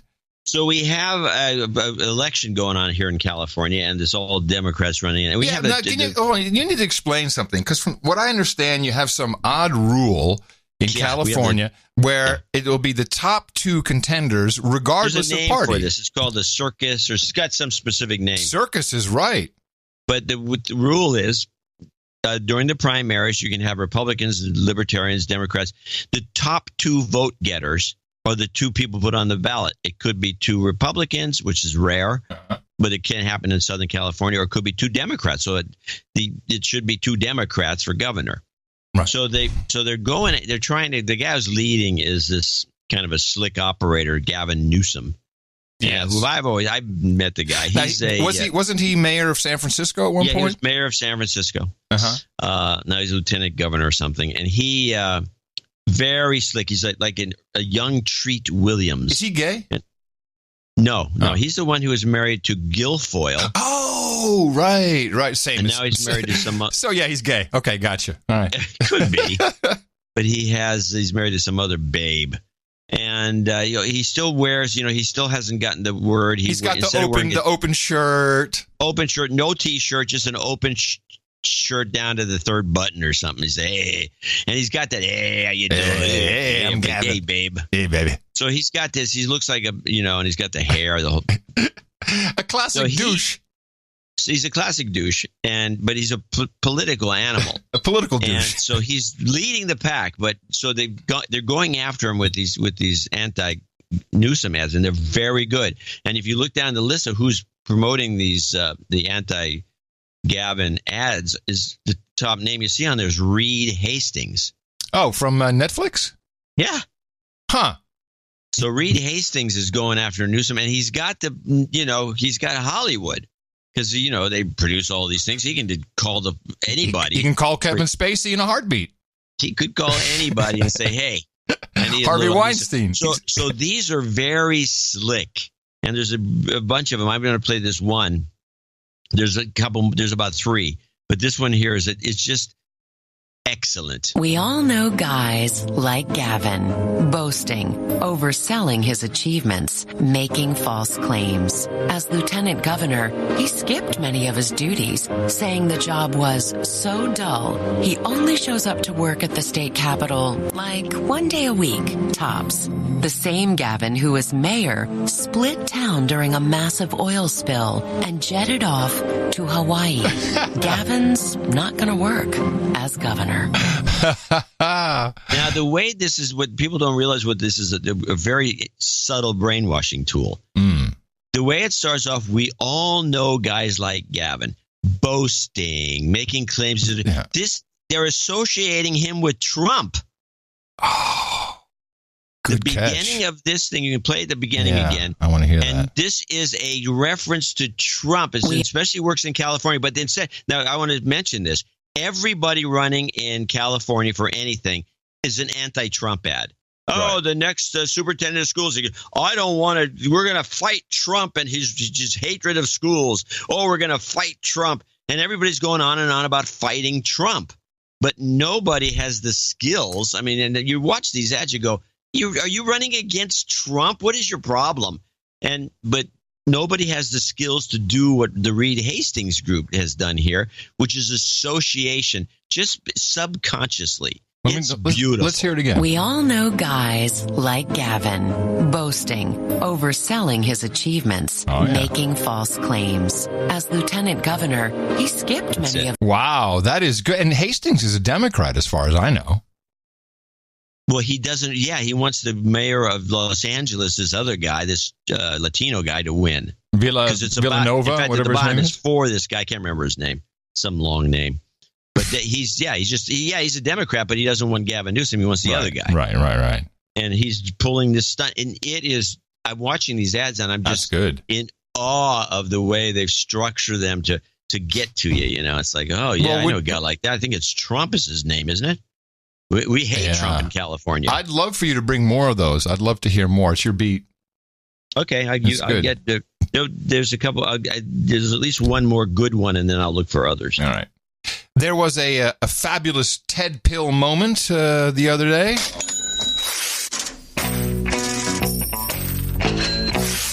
Monday,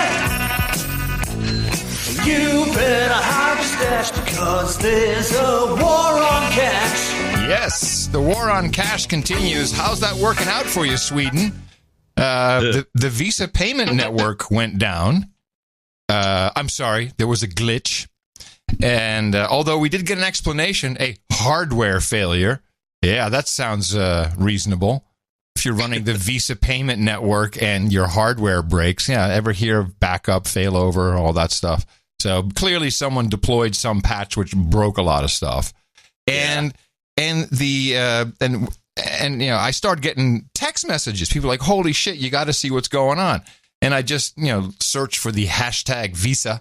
I think the actual hashtag was hashtag pound Visa down.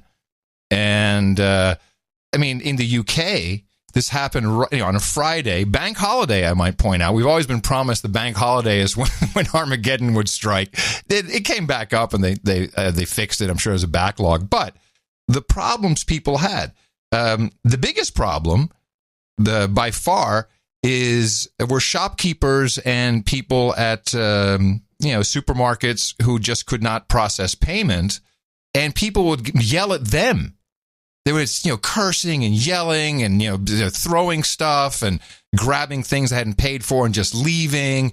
You're not doing it right, and people who had drinks and food and then couldn't pay for it. People trying to get medication for their ailing grandmother who couldn't get the medication. I mean, it was a real problem. And, this is, I think, just a taste of things to come. Thank you, Professor Ted, for teaching us the book, Industrial Society and Its Future. Another fine tome you might want to read. And I was surprised at how the response, people are really like, how can this be?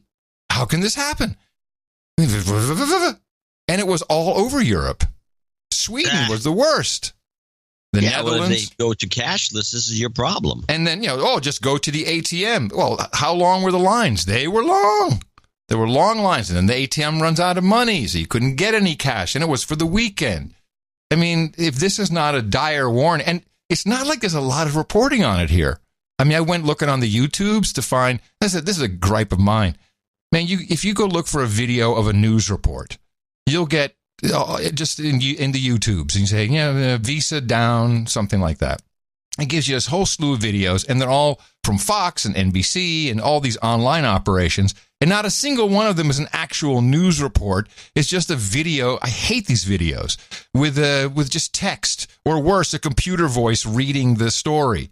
What is wrong with you people? Where does that come from? I don't. Why do people put these things up with a computer voice? Can't they talk? Don't they have a mic? And somehow they game the SEO to such a degree that it's the top 100 is just all of these videos with words, with music, or with words on the screen, or with music. Yeah, just hate music. That too. I hate it. What's the point? Well, you get the computer voice to read. It's completely useless for the show. Obviously, my biggest gripe about it. But holy moly. And I have a clip here. This is of a UK millennial in a shop. And it's about 50 seconds long. And just listen to him not understanding what happened. The card machine, they don't work. Our branch in Liverpool Street, their card machines also don't work. What happens is it goes in, it says receiving from the server, of course, and then it says it doesn't work. So it tries to reconnect a few times, and then it says not authorized. Of course, it's not the customer's card that isn't authorized. It's just that's what it chooses to decide is wrong. And so we say it doesn't work. We say you can try it still if you like. But then we try and get them to pay with cash, and only a few customers they don't want to pay with cash because they have a train to catch or just don't want to. We don't know what the problem is. We assume probably it's the servers or the software. We don't know when it will end. We don't know much about what's going on. You're like, I don't know, is the server or something? The internet it didn't work, and I realized a couple things. When the personal computer revolution started, we were promised something. We were promised that you would be able to have the power of a computer in your home, on your desk, and you would be able to have it do things for you. Just things that would automate things. This is actually interesting that I had that book with me on vacation to automate the boring stuff with Python. Because if you learn how to at least one programming language, you can actually make almost any modern day computer do things for you. But it does require learning a language. And what I realize is the idea of, the Girl Scouts or what's happening in Chicago, teaching our children to code is on one hand really good because children learn how to code. But what are they learning? And the realization was, in education, we have nobody in Washington, and I'm just talking about America, but I could say it's pretty broad across all governments, who understand how computers work. And we have no advocates. Where is the open source advocate in Washington? Who is the person that is on the education board or in the committee saying... Let's put Richard Stallman in. Well, no, that would be one extreme, but the other extreme is Bill Gates knows, let's have him run the program. Or Cisco knows, let's have them run the program. Them. Google knows, let's have them run the program. It's beneath them. And yes, it is, but they're dumb and they're morons. And what they're missing is that we are teaching these children to be coding slaves for the platform, for apps and all this crap that have really brought us down to a dumb level of computer usage. No app that you get today does exactly what you want it to do. You could actually create some program that does on your computer exactly what you want it to do. But that's not what they're being taught. They're being taught stupid app skills that'll be great if they put you into the factory at Google or the factory at Facebag. And we really need to have some advocate somewhere. Maybe there is. I just never see a report about it.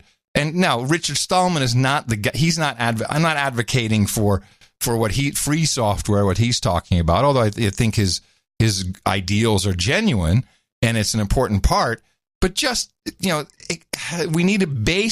basic understanding so children can actually harness the power of the computers and, yes, even the stupid phones they're carrying around incessantly to do stuff that's productive and forward-thinking and not just part of the slave pipeline. It's disturbing. The pet peeve. Yes. Adam C. Curry's pet peeve of the day. There you go. Falling on deaf ears, as often the case. As usual. Falling on deaf ears. Yes, exactly. It's just just the beginning. I found the note. Good. From Dave Bosman, who donated $200, 237 cents, and of course he's 37 means he doesn't want us to continue, but I don't think that's what he really wants. I got about busted a gut laughing when you guys were trying to figure out the last show what crab picking is. I believe one of you said it would be where you choose the best crabs out of a net or trap. I don't know that we said that. I think this would be crab choosing. I grew up on the coast. My father often put out crab pots. Well, hold on. Stop. Let's just back it up for 1 second. This came out of the convo that there were not enough H-2B visas, apparently, for cheap labor to come into these places where they have crab pickers, which is a high skill, I think, and it's hard work. It's not poorly paid, is my understanding, but there was no one else who wants to do the job. And yeah, bull crap. I grew up on the coast, and my father often put out crab pots, which were wire traps that caught crabs using a fish head and a roach hotel kind of entrance. After we boiled the crabs, you broke open the bodies, removed the guts, and started crab picking, which involved pulling out very small pieces of crab meat out of very small chambers. You have to consistently break up the crab body to get to the very small pieces of crab meat. It's a pain in the ass, and that's why no one in this country wants to do it. That's it. A few months, and I've gotten this note from other people saying that's what it is. Yes. It's just picking crab. Like, nobody wants to do it. Okay, sure. Then they got work, apparently, or they'd rather be homeless.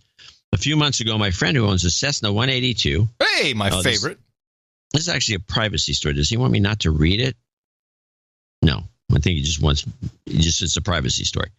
182, that's for you, Adam. It picked me up at my house in his car, and he drove me to the airport where he flew us to Hilton Head, South Carolina. He filed an IFR flight plan with the FAA where he declared 2 souls on board. Mm-hmm. In Hilton Head, his wife picked us up in her car and drove us to an apartment she had rented in her name. Over the weekend, we went out to eat a few times, and I've always paid cash. I never used my credit card. The trip home was the same in reverse.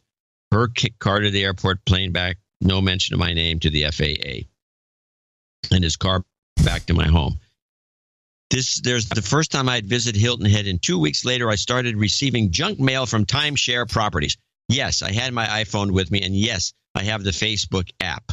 Creepy. Okay, this was another one of my revelations.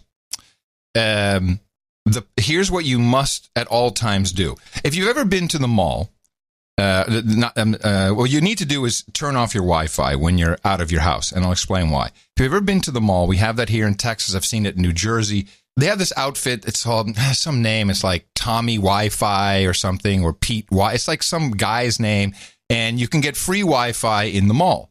You're like, oh, this is great. I've got free Wi-Fi. And you connect to it. And I don't know if you have to put your name and information in there, but you connect. The beaconing systems within retail have become so sophisticated that if you are in the toothpaste aisle with your iPhone, you are likely to get Crest ads later on somewhere because they triangulate your Wi-Fi right down to where you are in the aisle. And that's what's happening. You were at a timeshare, guaranteed there was some Wi-Fi beacon that was snooping around. There's somebody. We've got his iPhone ID. Can we connect that to FaceBag or one of the other millions of trackers out there? And that's how you're going to get these ads. I think that is really what is going on. A lot of this is Wi-Fi. So you got to keep your Wi-Fi off. And he finishes with, thank you for everything you guys do. I cannot begin to tell you how much your podcast means to me, even though I put the 37 cents on. Means to me. I hope I can thank you in person someday, but if not, please know there are thousands like me. No jingles, no karma. All right. Thank you very much for your courage. I'm going to show my support by donating to No Agenda. Imagine all the people who could do that. Oh, yeah, that'd be fab. Yeah, on No Agenda. We have a few people to thank. Mark McLean for the last 2 shows. I want to mention that, so this is going to run long. We want to warn the affiliates. Mark McLean in Palmyra, Tennessee, 10138. Keep going. He says you get the 38 in there. Sir Torialta, Baronet of Glen Ellen and Slonoma, 10101. Keep up the good work. Von Glitchka, $100.38. Now, here we get a slew of these. These are all $100.38. Von Glitchka, Robert Dieter in Sacramento, Anonymous, Sean Wilkie, 101.38. Baron Lataquin in Houston, Texas. Werner Flipson. Yes. And that's the end of that. He is our, Werner Flipson, need to point out, he is our Wi-Fi knight. If you're ever in Amsterdam, shoot me an email. Wi-Fi knight. John Robinet, 100. Plain Old Bob in Staten Island, New York, 100. Lon Baker, 100. Yichio Ren, 8838. Yeah, I'm sorry. Yichio Ren's 100. Sorry. Stephen Curtis is 8838. Sir Brent, the Trusted Integer in Westminster, Maryland, 8638. Interesting. The Trusted Integer throws a floating point at us, but okay. Yeah. Yeah. I've been reading the book. Sir Carries in Somerville, Massachusetts, 8338. Oleg Nikini, I'm guessing, or Nikine, 8338. Antonio Sanchez Godinez from Spain, 8038. Need job karma. We'll have to put some at the end for you. Jim Watts, 8038. Yes to boobs, also to no agenda.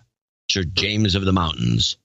Alejandro Merce Lunch, I'm thinking. Another Spaniard. Espanol, yep. From Spain, in Barcelona, as a matter of fact. 80, I think he's the one who told us not to pronounce it improperly. 8008, boobs. Now, I put 2 specific Easter eggs, 2 separate ones. The first time I've ever done that in the last newsletter. And what? We got 8008 donation. Only one lone boob. And this could have been done on, we may have not even got it from the Easter egg. I think they were so blown away by the Elvis pics. No, the last newsletter. Oh, the last one. Oh, okay. Sorry. You're right. I like that fat Elvis. That was my favorite. I mean, we're not talking about fat. We're talking about a guy with really big guy. Yeah. Robert Robertson, Medford, Oregon, 7638. Sir Andy, $75 in Tacoma, Washington. S. Lewis, 75. David Bamford, and Lewis is from the UK. David Bamford from Australia, 75. He has never donated, so I want to de-douche. You've been de-douched. Jonathan Reisman in Maplewood, Missouri, 7338. Paul Von Cordelar. Paul Von Cordelar in Humidon. No, you know how to do this. Come on. The I and the J. Oh, it looks like a U here. Yeah. That means a Yemidin. What is it again? It's I. It's I Mouden. I Mouden. I Mouden. Sir God Nate. I feel like an idiot. Sir God Nate in Sebastopol, California, 6969. Brandon Shipley in Covington, Washington, 6938. John Hawley in Blaine, Minnesota, 6938. Sir Johnny of the Swamp Knight, Washington, D.C. Sir Johnny the Swamp Knight. That's good. Bert Brusen is 66 from the Netherlands. He's also in the Netherlands, so it'd be Bert Brusen. Yes, right? and a lot of people are coming to us from Bert and Roderick, the TPO podcast in the Netherlands. Roderick. And this is Bert. Oh, it is Bert. Holy shit! But I've seen more come in from who listened to the TPO podcast, which I think is very successful. I'm happy for him. My buddy Roderick Falo, who's an M5M guy with a podcast and is doing very well, and we appreciate it, and we hope they do extremely well. They're taking a cue from you. Sir Chris Abraham in Arlington, Virginia, 6538. Sir Lucas of the Lost Bits, 6432. Eric Rosenboom. Rosenboom in Krempen-Anderlecht. Very good. 6369. And he Netherlands. has his 49th birthday. He says, of course, we'll be sitting in the traditional Dutch birthday circle complaining about all things Dutch people like to complain about. Yes. The topic will be the energy transition from trusty natural gas to whatever keeps us warm and the mobile phones charged. Gas is going away there. Yep. Melchior von der Decken in Czechoslovakia. Where's CZ? It's Czechoslovakia, Czech Republic. I think it's Melchior. Yeah, Czech Republic. Melchior von der Decken. 6038. Keep it going, he says. Thomas Novak in Hickson, Tennessee. 6006, a small boob. Robert Bruckner, 5555. Fawaz El Duwaj. Yeah, this is not my expertise. He's from Kuwait. He's a Kuwaiti. He says, God spare Kuwait from war. Yes, we want no war. Fawaz, thank you. Yeah, we need more. Send some reports in. Travis Stearns, recipes from the Middle East are good too. Travis Stearns, 5538. Ivar van der Velde. Jobs karma for you at the end. 5510. Sir Tom Dari in DeForest, Wisconsin, 5510. Sir Gabe, $55 in San Francisco. James Moore in San Pablo, California, 5338. Eric Hokel in Mulrose, Deutschland, 52. Max Turnquist in Somerville, Massachusetts, 5138. Kevin Kelly, 51. Love the show. MSM are exposed now, so that's why your audience is diminishing. What? Okay. Terry Clark. It says talk more about Q to attract the next wave of donors. On the next show, I'll talk about Q and how you are all part of one big psy-op. Yeah, I would like you to do that because we have about 10 people who harass us about QAnon, which is what we're discussing here, constantly. Yeah, I'm pretty convinced this is a psychological operation, and I think I have enough evidence, yeah. Good. Terry Clark, 5038. Derek Boggs, 5038. These are all 5038. I'm going to go all over them. These are all votes for the show. Roger Esty, Tyler Hebb in Melrose, Massachusetts. David Rosa, Damian Curry, your buddy, your brother. Yeah. William Cornell, he's in Australia. William Cornell, 5038. Courtney Vandenberg in she's in Deutschland. No, keep going, she says. Could be a guy, by the way, with that name.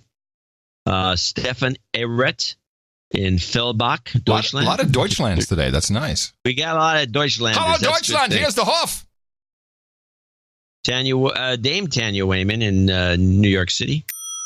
Please continue the show. And thanks to Ramsey Kane for including my clip. Colton Comer in Johnston, Colorado. Andre Israel in Myrtle Beach, South Carolina. Mark Drinkwater. Can you hear the siren? Yes, I can. Mark Drinkwater adds class to the show. Mark Drinkwater in Inglewood, Taranaki, New Zealand. Jesus, a fire, I guess. Ray Jacobson, Sir Ray Jacobson, I believe. He wants a douchebag call out for Brian Crows. Douchebag.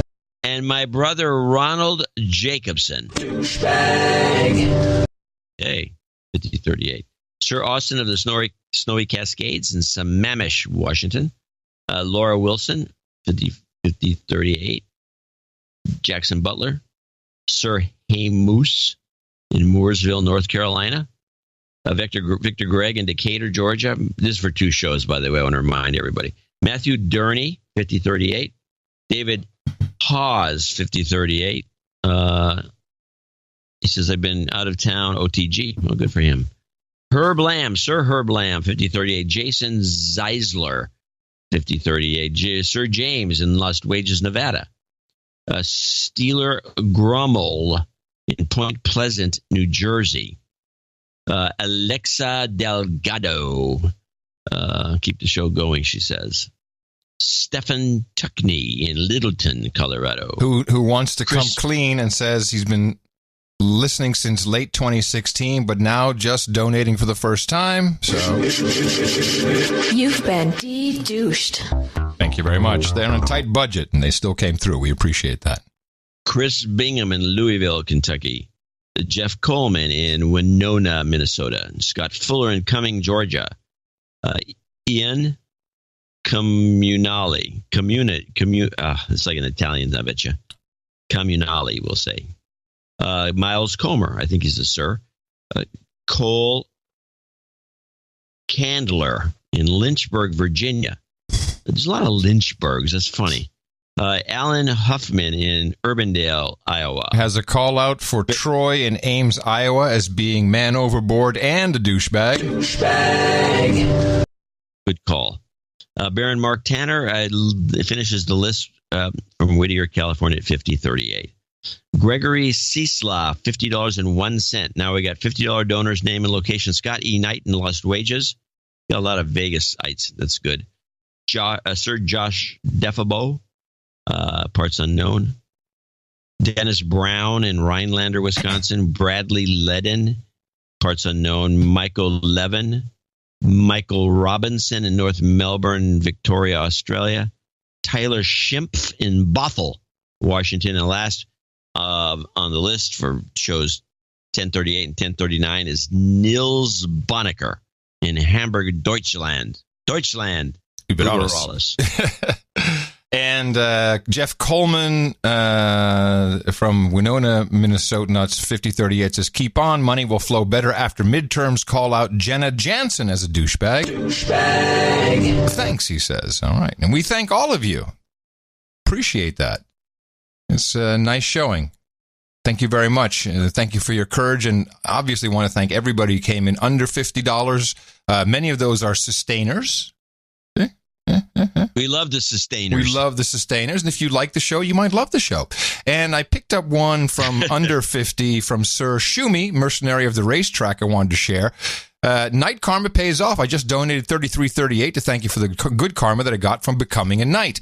I donated previously to gain karma for winning races in the Pirelli World Challenge, and our shop just took part in our first Pirelli World Challenge race at Lime Rock Park in Connecticut. I actually drove there once. I think I got my starting license there at MTV days.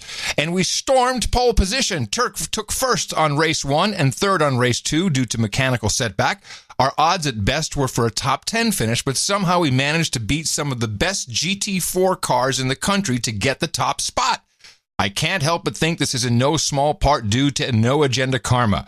I've included a few pics of our car, which is gorgeous. I don't see any no agenda stickers on it. I sent him a note back asking him to put a no agenda sticker somewhere on the car. He says, I've included a few pics of our car. There's a mandatory series sponsor that we have to have on all the cars. It's none other than the Pew Pew guys themselves, CrowdStrike, who aren't really put the no agenda sticker right under that. Right under.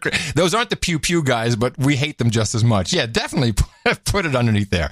If anyone's interested to see our performance, it airs on CBS Sports June 6th at 9 p.m. Eastern Time, or just search the YouTubes for World Challenge Round 5 or 6 GTS class. Thank you again. Hopefully more good results to come from Road America. Thank you for your courage, Sir Shumi, mercenary of the racetrack. Thank you very much, and we love that. We've always had a large contingent of producers in racing teams. We've got the motorcycle racing. We have the No Agenda Racing. I don't know what happened to those guys. I think this is a different class, though. The GTS cars, that's a real... I'm unfamiliar with the class. It's one of those SCCA, I'm sure. Yeah, but they're cute. They're short. They're like little short Le Mans cars, kind of what they look like. I like them. It's a nice I'm sure it's fun to drive. Yeah, exactly. Come to Austin, to COTA. Circuit of the Americas. Let's drive. Some notes here from Eric the Shill. There's a No Agenda meetup June 8th in Chattanooga. Contact at Tom Novak on noagendasocial.com, a.k.a. Tomrad Tomanov. And we look forward to that. And I'm going to reiterate my pledge for a Texas meetup very soon in the Austin area. And thank you all again. We've got some jobs karma, and of course, please remember that we have a show coming up on Thursday. We'd love to have your support at Dvorak.org/NA. Jobs, jobs, jobs, and jobs. Let's vote for jobs. You've got karma. It's your birthday. All right, here's your list for today. We congratulate Sir David Fugazotto, Andy Cantrell, who turned 50 on the 30th of May, Rory Buska, 33 on May 31st, Ryan McWhirter, who turns 35 today, as does Eric Rosenbaum. He celebrates his 49th birthday. Then we have Stephen Janosik. He says happy birthday to his smoking hot wife.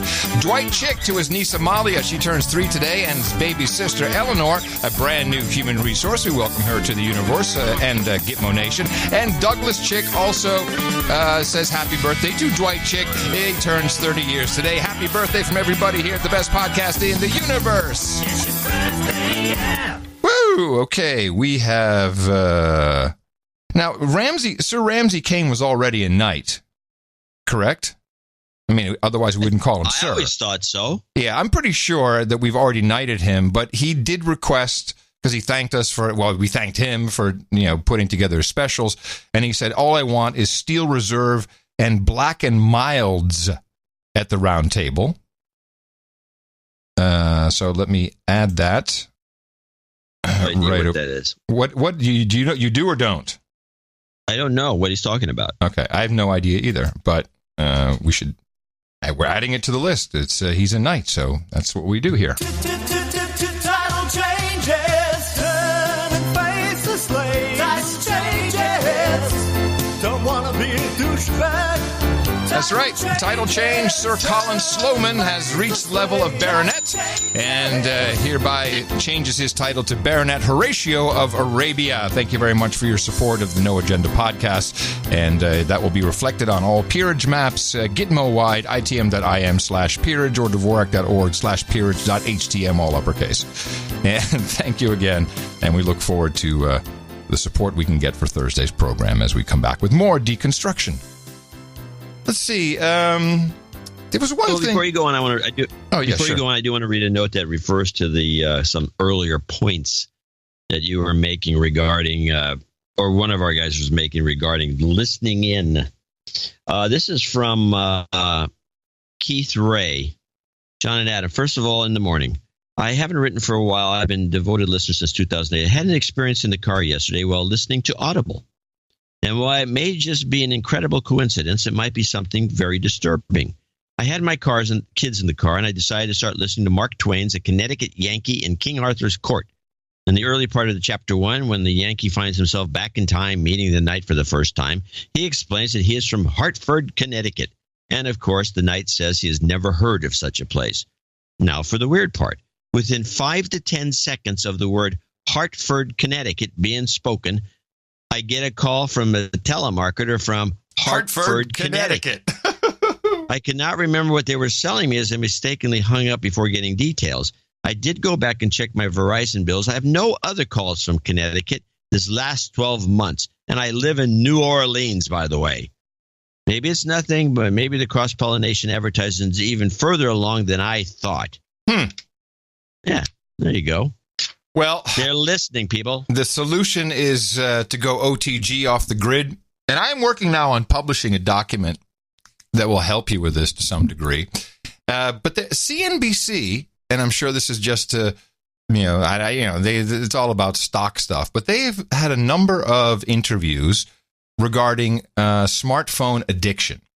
And I have 2 clips here, which I'd like to share. Yeah, because I have a follow-up clip. Yeah, and this, of course, is something I've been looking at. You now have also seen this. You've witnessed certain, in particular, women really have the addiction.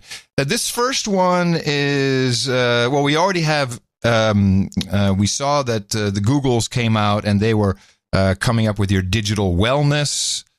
So you can see what apps you use too much. Does anybody think of this as a tether? Well, that's a very good one. I'm walking around holding my phone. So I'm talking to the women out there who do this. Don't you think this is like a tether? It's like you're a slave. You might as well have a thing around your neck and a long leash. Well, addiction is a serious problem. You can be addicted to gambling. You can be addicted to drugs. You can be addicted to many things. And this is I truly believe in addiction. I think Silicon Valley, the tech companies know this, and they may not have set out to make it that way, but they certainly discovered it. And actually, I have a clip in a minute from a former Google design ethicist. Well, actually, then I think my clip should play first. Okay. Which one is it? This is Tech News and Kids, I'll bet. Yeah, I think so. Jamie Yuccas takes a look at how they're dealing with their kids. In Silicon Valley, devices are an essential part of daily life. But many of the tech titans creating these products choose to power down when they leave the office, following industry giants like Bill Gates and Steve Jobs, who restricted their own kids' access to technology at home. Pierre Laurent has worked for companies including Microsoft and Intel. He says the tech industry designs products to hook users. Do you think the average parent is aware of that danger? No, I don't think the parents are aware of that. Pierre and his wife Monica became concerned that their 3 children would miss out on real-life experiences while on their devices. Researchers are still learning more about how technology affects kids, but some early studies of heavy tech users show potential links to a rise in teen suicide rates, addiction, anxiety, and loss of social skills. None of the 3 children played video games or watched TV, and they didn't get cell phones until they were teenagers. Their 13-year-old daughter Maya spends her free time knitting and playing in the backyard. Do you ever miss technology? Not really, no. The only thing I might miss technology for is listening to music or an audiobook. Every parent is really struggling with how to reap the benefits of technology while minimizing some of the risks. Caroline Knorr is the senior parenting editor for Common Sense Media, a nonprofit that studies the effect of media and technology on kids. They recommend paying close attention to kids' demeanor while using their devices and creating a schedule with guidelines on the types of tech activities they can do and for how long. For Monica and Pierre, the hope is that a tech-free childhood will lead to more balance later in life. Young children need to grow in a different environment that doesn't have that much technology in it. Jamie Yuccas, CBS News, Silicon Valley. Yeah, spot on. As we were traveling, you got some downtime at the airport and you're just observing, and you'll see parents to shut their kids up. Here, take the iPad. Here, take my phone. And you can have all this hoity-toity. We're going to watch what our kids are doing. But actually, the old adage holds true in this one. We need an updated version of this. What are you doing? She was full, I could tell. Come on, she's not full. Ah, shit, that's the wrong one. Ah, damn it, failed. What we need is, I learned it by watching you, okay? That's what we need. Because what's happening is the children are watching your behavior, and they're emulating that. It was actually very funny. What was that clip you played? It was just some. I don't know. It was wrong. It was wrong. It was very wrong. So we're at the beach, and I'm like, okay, let me take a selfie because I've got the Nokia E71. It has a whopping 3.2 megapixel camera. When you want to when you want to take a selfie, you hold it reverse because there's no front-facing camera. There's actually a little mirror, one of those like a little bulbous type thing, so you can just see what you have in the shot. But it's a you know what I'm talking about? A little mirror. Yeah, pretty much a mirror. Yeah, so it's just, you're looking at the screen somehow. You're not looking at the screen. You're actually looking at a mirror. There's a mirror on the back of the phone next to the camera, a very tiny bulbous piece of shiny metal, and you use that to see. Okay, I'm kind of in the shot. And then, I see. Okay. And then so the picture's taken. I hand it to Tina.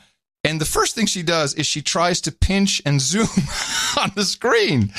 Sure. And I was like, no, that really won't work. It doesn't work on half the smartphones half the time either. Oh, that's true. That's true.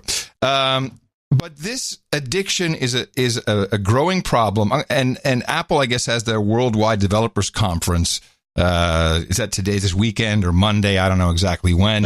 And they will be coming out. So the Googles have their digital wellness. Apple will be bringing you digital health. Today, Apple and others with smartwatches, they're tracking every step, how we sleep, if our heartbeats and those things. We understand our... I might point out this guy is an app developer. So he's definitely, we have to be careful. We have to help out. But listen to how all in he really is. Physical lives really well with the technology, and these companies reflect that information to us to live a better physical life. They have all the data, and Apple's at the core of this, and so does Google, who across all the platforms understand our digital lives, and they should be able to give us back a pretty detailed, but not overly detailed, view of a day in a life of your... I love that. Pretty detailed, but not too detailed. Just pretty detailed. Just a little. Just give us a little bit, please. Oh, please, overlords. Of a user. So what are your physical habits? What are your digital habits? So that you can then see it and then understand if you're doing what you want to do or if you need to adjust something. Now, I'm in favor of us having the same data on ourselves that the companies have on us, certainly, but it seems like your solution is also part of the problem. Should we be relying on technology to tell us when we've had too much technology, or do we need to just sort of physically put the phone down when we get home and talk to the kids and actually physically put the thing away without technology telling us we need to? I think it's a matter of personal choice and family choice. And so there's different ways of dealing with this situation. You know, if people decide they want to always have devices at the table around at the family table, so be it. I'm not going to go tip or gore here on this. But at the same time, we need to have the tools so that our families and our individuals, right, to be able to, maintain and monitor what's going on and try to strike the right balance. And so, yes, I do think that in certain times the devices should go away, and other times the devices should be there because they're powerful tools. We don't have the tools to control our environment today. And if you're an addict, the best thing you can do is get out of the environment. But these tools are very powerful and very important for our education, for our work lives, our livelihoods, as well as for doing transactions and living in the world. So we need to be able to wrest control back to the users so they can decide what they want to do with their lives and with their families. Yeah, good luck with that. And I think the key of that was, we should have have your drug dealer help you get off the drugs. I'm sure that's going to work really well. This clip is from, now we've played clips from the Common Sense Media guys before. I think the main guy is Jim Steyer. He's an Apple investor, and one of his group is Tristan Harris, who was this former design ethicist at Google. And this is a little longer clip, but they start off with and I guess there's 3 different bills now being proposed in California to stop the addiction, which really you need to take a whole different tact, I think, to stop someone who's addicted to something. And the first thing they want is the bots need to be labeled. You need to know if you're conversing with a bot on social network, and from there it gets into some of these addiction issues. And so if we need this to be an honest, if this is about the public square, the integrity of the public square, the idea is to clearly label, just like Blade Runner, right? You don't want human impersonation where you think you're talking to a human being, but it's actually a robot. I mean, he could be a robot. You need to be able to actually clearly label that, he's a robot, if he is one. And there's really 3 pieces of legislation. The bot bill in California is transparency and democracy. So you can tell that this message was sent to you by a bot based in Russia or whatever. That should be required everywhere. Number 2, the Markey bill is actually about research. Whose job is it to verify that there are humans on the platform and that the robots are correctly labeled? Because in the past, it's the company's job. In the past, the companies have said, Facebook, just Twitter, a platform. Whoever's coining, nope, that's baloney. No, we will not accept that. And the law is written so that they are held responsible for identifying that. The Markey bill is a research bill. Hey, we're conducting the biggest social experiment in real time on our kids and on ourselves when it comes to cell phone addiction and behavior, and there's no research. So that's just a basic research bill that should have been done years ago, but it needs to be done. The third major piece of legislation we have is a bill that would regulate the Internet of Things. You know, talking Barbie, your toaster that takes your data, Alexa, Google Home, all these devices in your home, in your kitchen that are sucking up your data. That should be made so that the public has the ability to decide what data they give up and to have control and express consent over how they give up that data. Those are the beginning of a thoughtful, common sense regulation of this area. Look, the tech companies provide great benefits to society when used appropriately and wisely.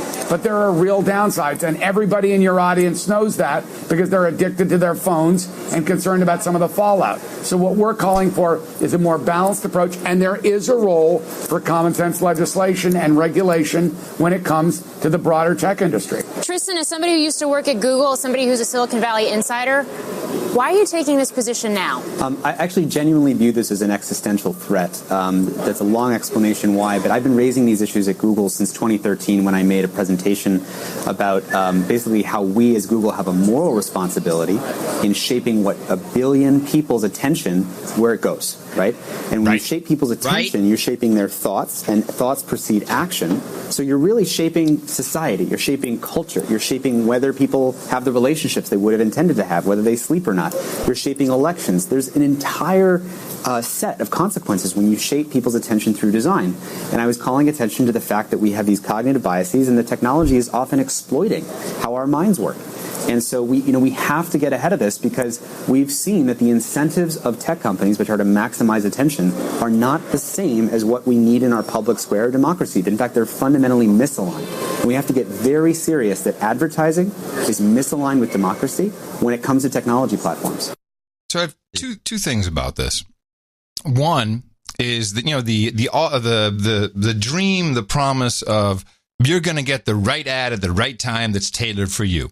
Now, besides the fact that that really hasn't happened, unless, of course, you're being spied on and you visit a condo place and all of a sudden you're getting timeshare ads. I just lost my train of thought. Oh, yes. The ads that we receive aren't just an ad that says, hey, buy this product. The ads themselves are filled with tracking, which is, you can get the Washington, the WAPA, which I don't read anymore because of the paywall. Screw them. I don't care. It's hard to get, it's hard to scrape it to. You can buy a subscription. You have different subscriptions. So we'll give you an ad that has no third-party trackers. So you're paying for it. You get an ad, which is okay. You get a newspaper, you get an ad, but the ad is tracking you now. That, I think, is a basic problem, and that needs to be addressed. Well, I think that's what Brave addresses. It does. It certainly does, and I love the Brave browser for that very reason. But here is I discovered, big discovery, but I read something on vacation, and it freaked me out. Amazon is now going into the advertising business. In fact, without us knowing it, they already do $1 billion a quarter in advertising. I'm a little freaked out because the profile Amazon has on me, besides having all my payment information, being able to get my credit card details from Equifax or whoever else will hand, or Visa directly, I don't know, to understand my purchase behavior, which all you really need is the credit card statement to know what someone does. But they know what I buy on Amazon. They know what movies I watch on Amazon Prime. They know if I listen to Audible. They know what books I read. Now that they've bought Whole Foods, they know what I eat. And now they're going into advertising? Fuck these guys. No way. I'm out. I'm out of this. I got to go to cash, and I can't buy. They've been advertising for, as far as I can tell, years. I didn't know this, but they're when pushing. You do a search, it always says sponsored products, and they have 2 or 3 of them. Right, but they're going to do an ad network if they're not already. So not just stuff to buy on Amazon, but you can go to them because they have complete profiles on everybody, very detailed, extremely detailed. This is a big problem. Now, I can't be a part of that. Well, then give up on it. I'm going to. That's what I'm saying. Of course I'm going to give up on it. But it should be in the book. Yeah. Now, I want to say something about that last clip you played. Okay. First of all, I think it begins with just like Blade Runner, yeah, which immediately tells me this guy's an idiot.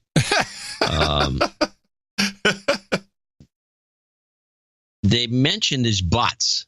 Yeah, we've got to do something about them. By the way, I got one of those calls again. I wish I had recorded it because I was upstairs of the robot girl.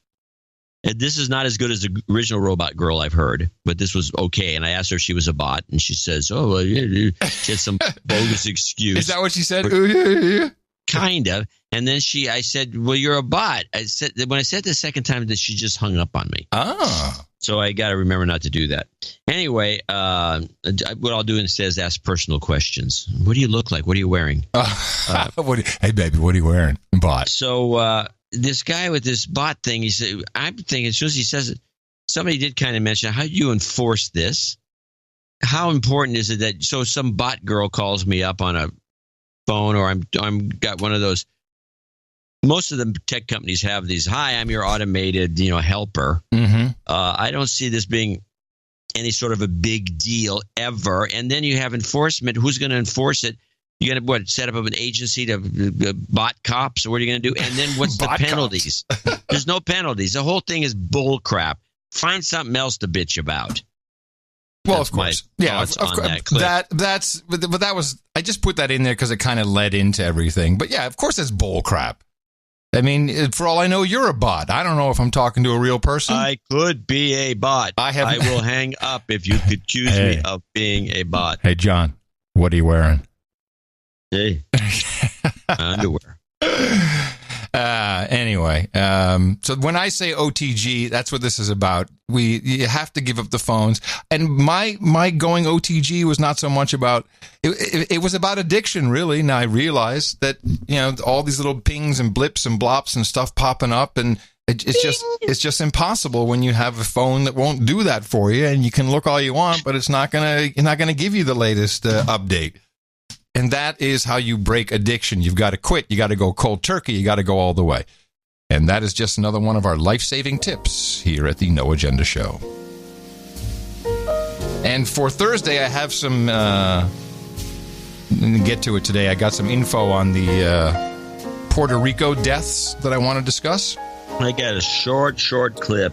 What, you want to do that? I'm playing the end of show music. You want to play the clip. It's very short. Which one?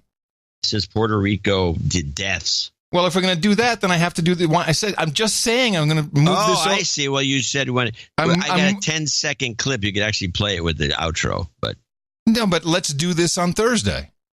Okay, and we'll play your 10-second clip on Thursday. Now, I want to talk on my Thursday show. I want to talk about the NOCO negotiations. They're on again, off again, on again. Yep, they're on again as we expected. Yep. And there's what else do I have on here? It's going to be a jam-packed Thursday show. An Uber driver shot a passenger.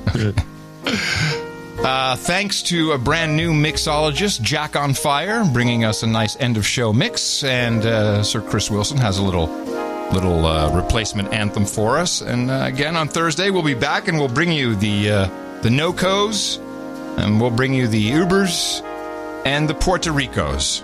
And anything else that takes place, because after all, it is a show day. You never know what happens.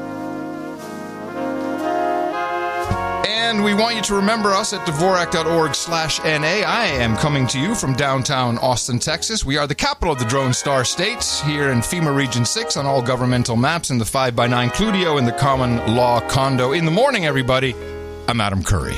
And from northern Silicon Valley, where I'm sitting on all these Louie recordings, I'm John C. Dvorak. You got to send me a USB stick, man. I want to have your whole collection as a backup. It's a backup. Louis. We'll be back on Thursday right here on No Agenda. Until then, as always, adios, mofos. I need a cab. A cab.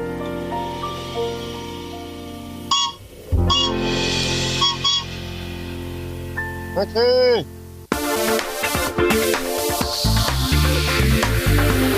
Black.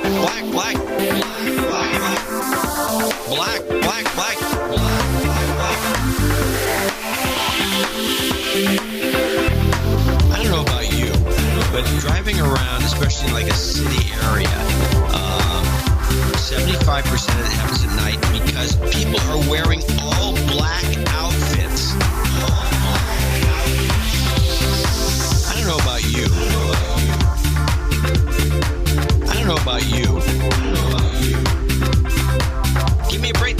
can't see a person wearing all black on a very dimly lit street at night. When I was a kid, and so you can't see, no wonder there's all these accidents. You can't see a person wearing all black on a very dimly lit street at night. They make this comment, 75% of these accidents happen at night. They all wear black, You can't see a person wearing all black on a very dimly lit street at night. I don't know about you. You missed my lecture. Apparently you were paying no attention to it when I played those clips. And so you can't see them. No wonder there's all these accidents. Black. You can't see a person wearing all black on a very dimly lit street at night. Here's what it gets me. Professor Ted knows better. And so you can't see them. No wonder there's all these accidents. All of those babies are dead. All of those people are dead. They're dead. All of those babies are dead. All of those people are dead. They're dead. It is a huge number. Because people are wearing all black outfits. I recall driving up and down, the local streets. And I've done it a number of times. Wearing all black. You can get away with it. Black. When I was a kid, black. Yeah, no, wait.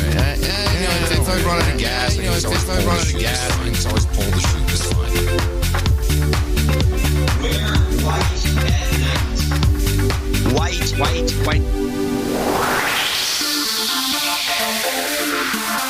A pet peeve of mine emerges from this clip. Pedestrian deaths. Woo-hoo! You can't see a person wearing all black on a very dimly lit street at night.